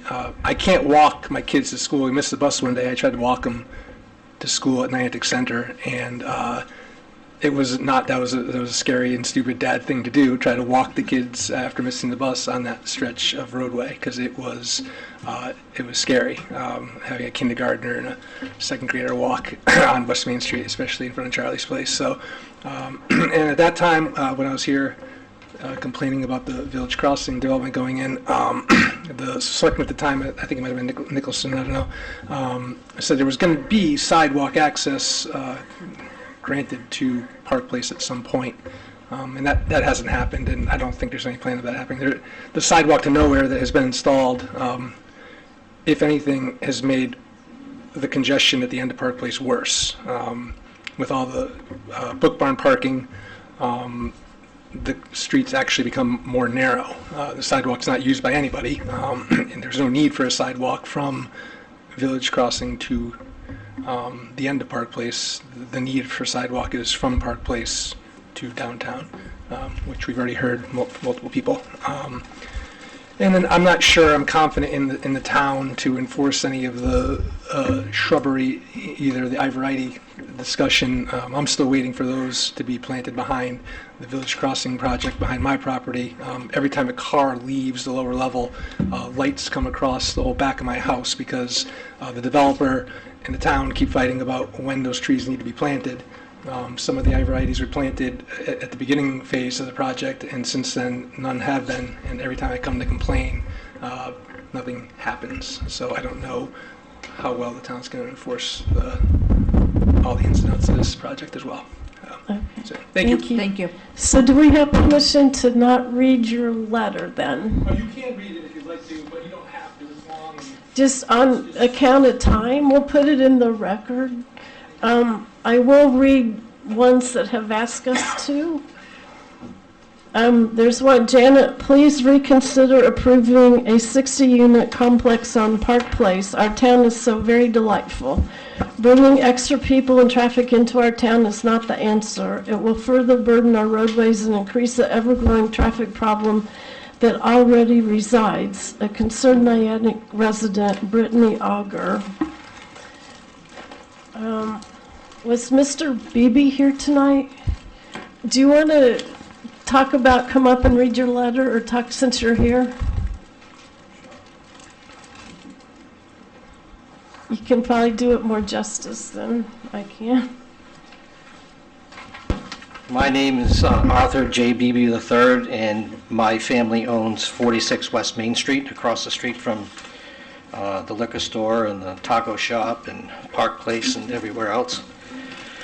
I probably will not read my letter. It reiterates a lot of what Miss Marion had to say, but I would like to maybe make a few comments and add a couple of things in for consideration. Attorney Heller mentioned that the primary entrance to the development is Park Place. It kind of undersells the entranceway because Park Place is the entranceway to this entire development, not just this piece, proposed piece, to another piece that's still in developmental stages, the Village Crossing piece. And I'm glad people from Park Place actually took the opportunity to speak, because that road actually is kind of the entranceway / now driveway into what was a development that had 18 to 20 homes in it. It is the only way in and out. Just for the record, it's a cul-de-sac. It is the only way that you get in and out of that neighborhood. There is no other entrance or exit to that development or the cul-de-sac, which I think is considered to put in the safety concern to that development. Should anything happen at the entranceway, somebody needs to get in and out, it's going to be kind of a mess. I am an unofficial traffic expert. I can sit up on the hill as the rise across the street from the Book Barn is our property. I can tell you that we gauge traffic by, in the summer, by sirens that we hear coming from one end of town to the other, like lightning and thunder, like we did as kids. You could start to hear the sirens from different parts of town. And sometimes you have to count. They don't rush by. They start at the other end of town. They could take a minute, minute and a half just to get to our property, where everybody starts to spread from side to side on the road. It's dangerous. Traffic backs up, like somebody said, sometimes to Rocky Neck, but certainly past my property, past Miss Marion's, and on its way up to Gators pretty consistently all summer long.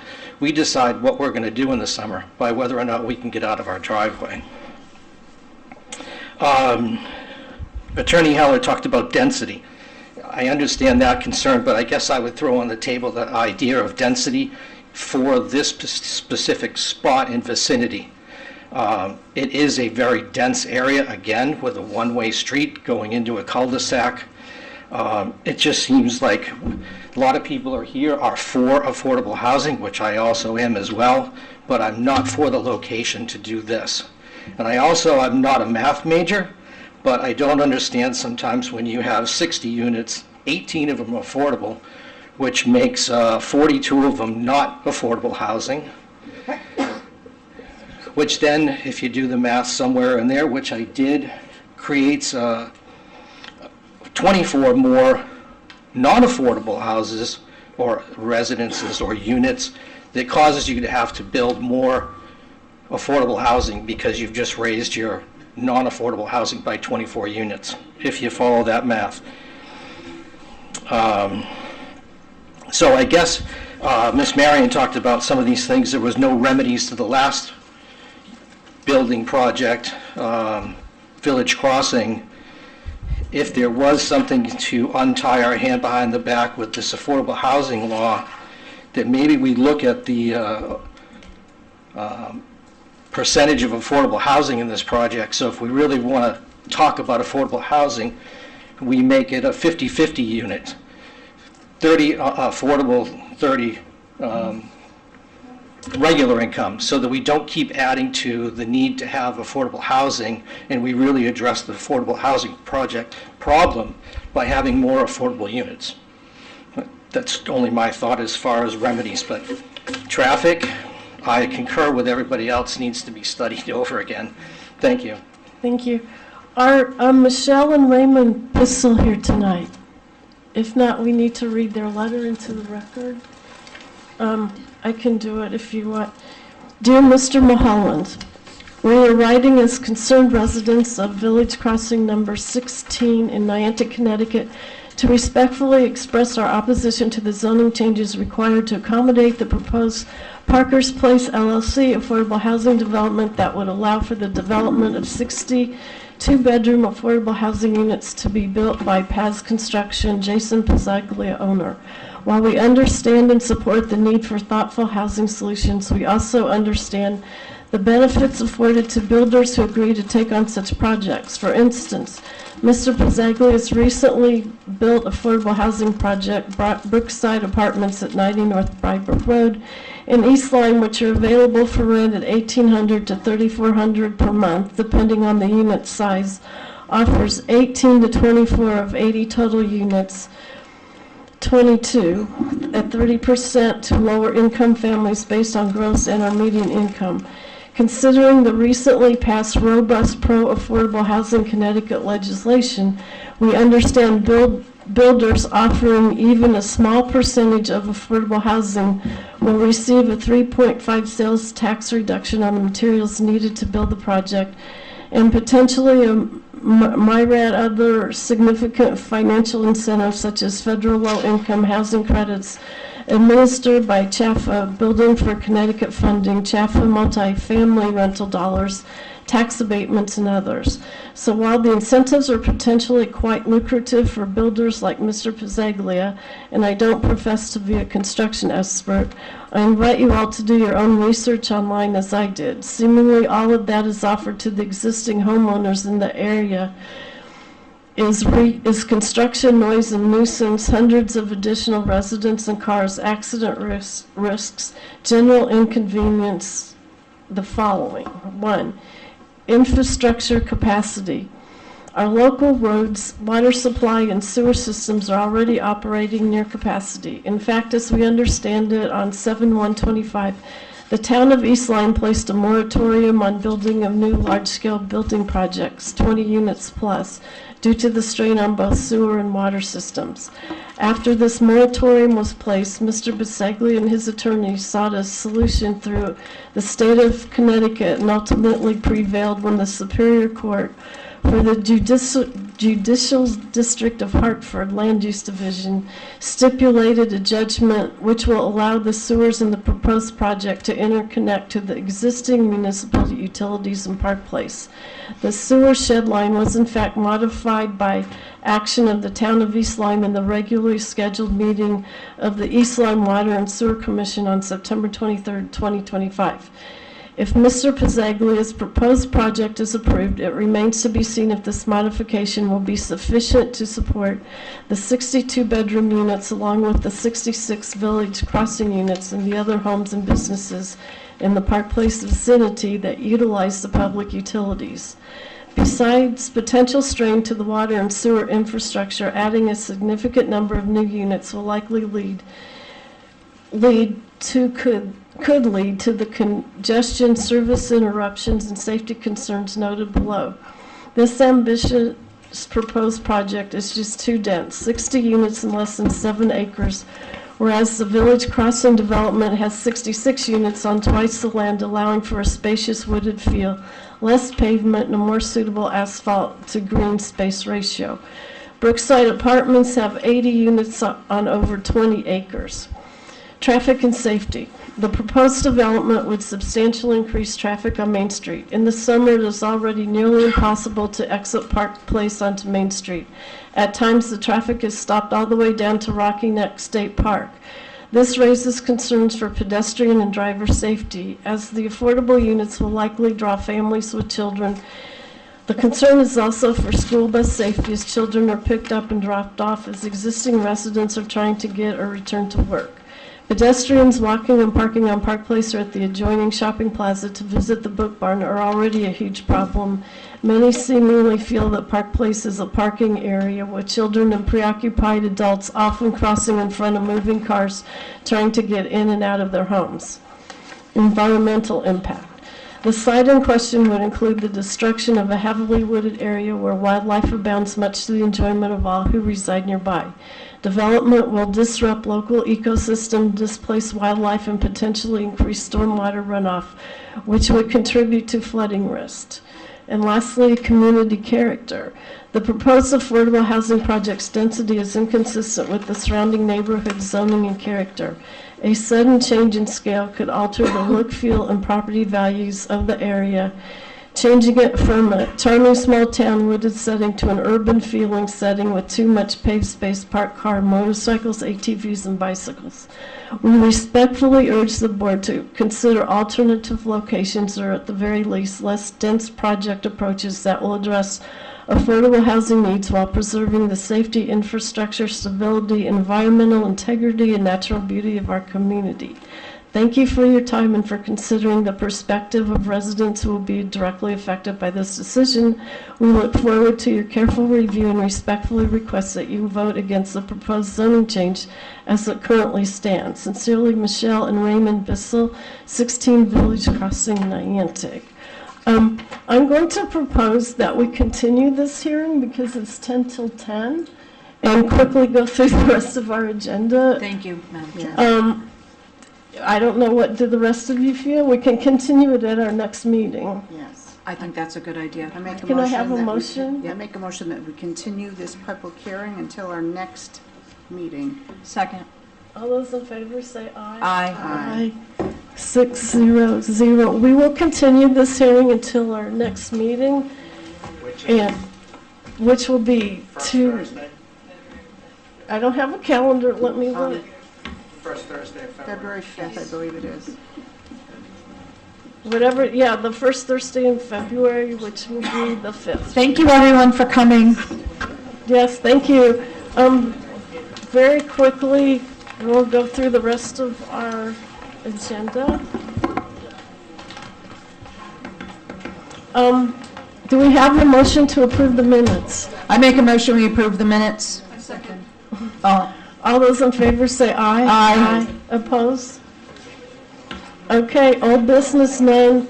Do we have an update on the subcommittee of short-term rentals? I do. We met, and we had a 2-hour meeting, and there's nothing to report at this time. Okay. When Norm comes back. Let's skip the new business correspondence. We had actually Mr. Tishy, who I see is here tonight, sent us 2 articles, one to do with the last submission for a cell tower on Ancient Highway, and one to do with radiation that we talked about earlier. And we are going to put his articles in the public interest folder down in the zoning department, so anybody can go down and make copies and read them. So thank you for sending us that. Right now, we'll have public delegations. If anybody's here to speak on anything that was not on the agenda, you're welcome to. Well, this has to do with the cell tower that is... Okay, well, if you can you do it in 3 or 4 minutes? I do it in 3 or 4 minutes. Thank you. The mono tower that was being proposed for down where Smokey O'Grady's was, that's a monopole, okay? That doesn't take up a lot of space. And there's a lot of other cell facilities down in that area. By not doing that, there was a recommendation that we would simply move the cell tower over to where an existing radio tower is in basically my neighborhood.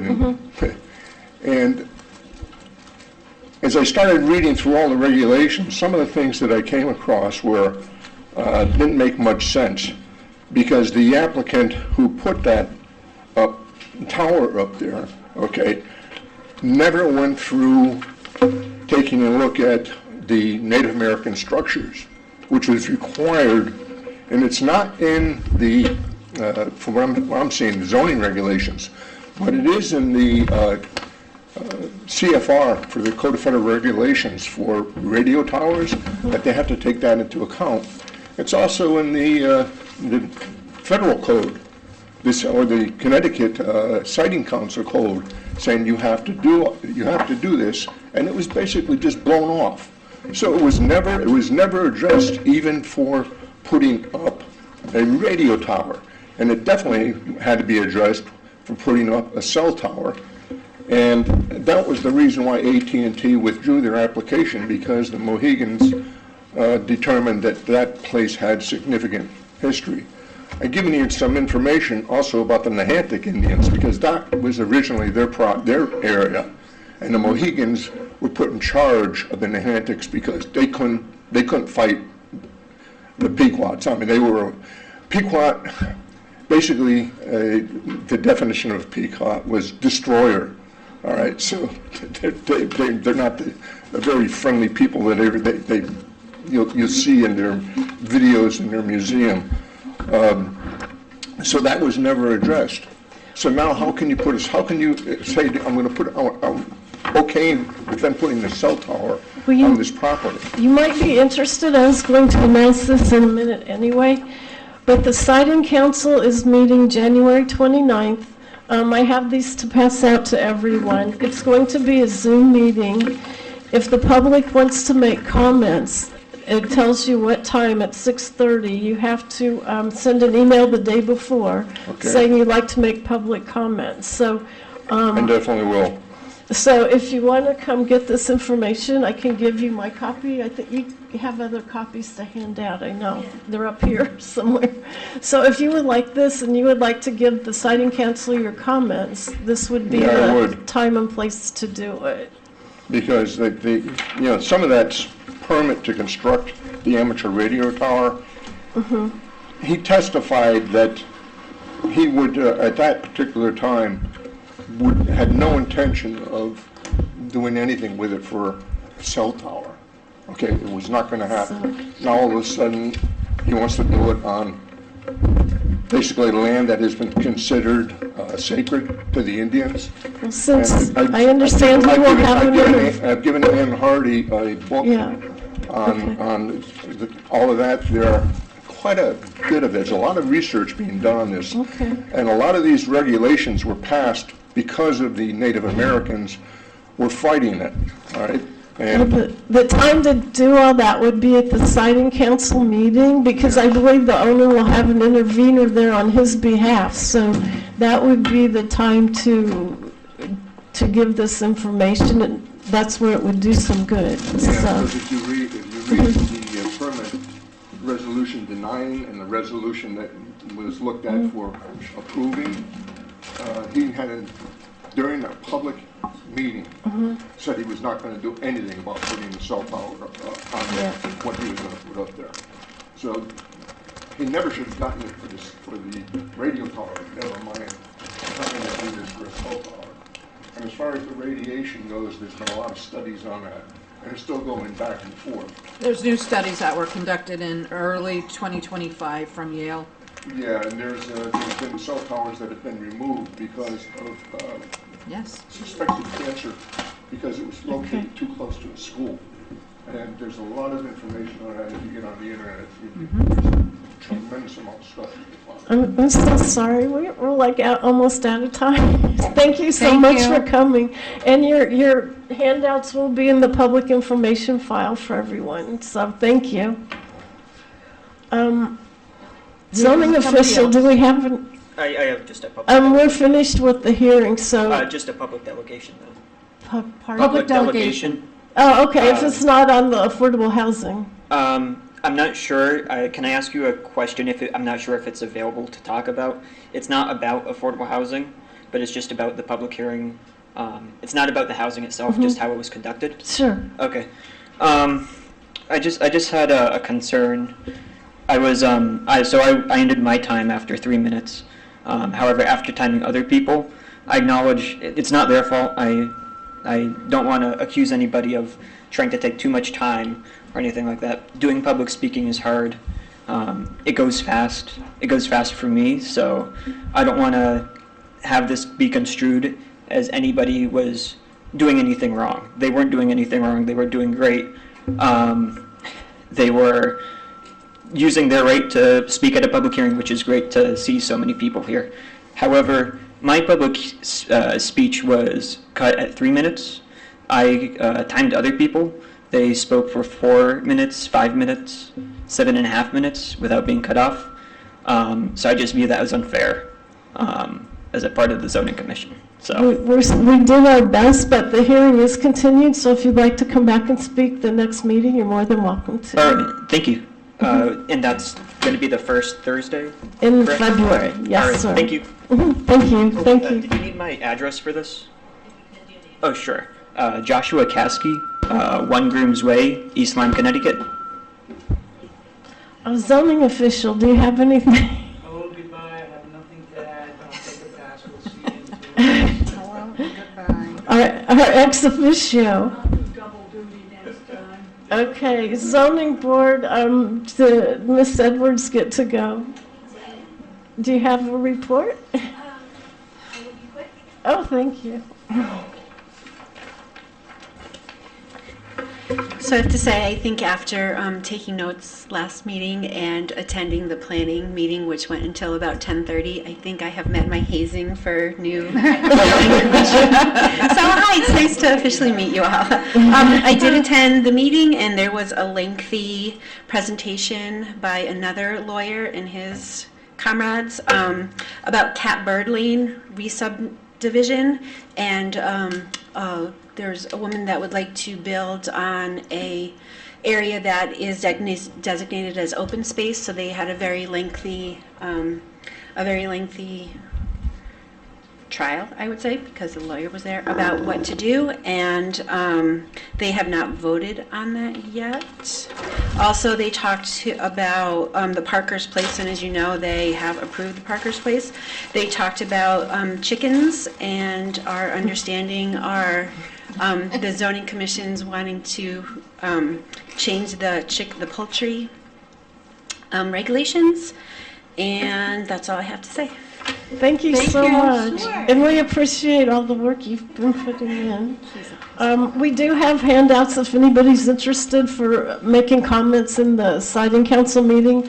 I did send notes from our commission to Dan, the siding council, and both attorneys, so they should be reflected in the meeting, hopefully. And that's all I have. All right. I'm sorry, question. If we just wanted to sit in and observe it, we don't need to pre-register, you'll send out a link? We have it in these handouts that are up here somewhere, and I'll give you as soon as the meeting's over.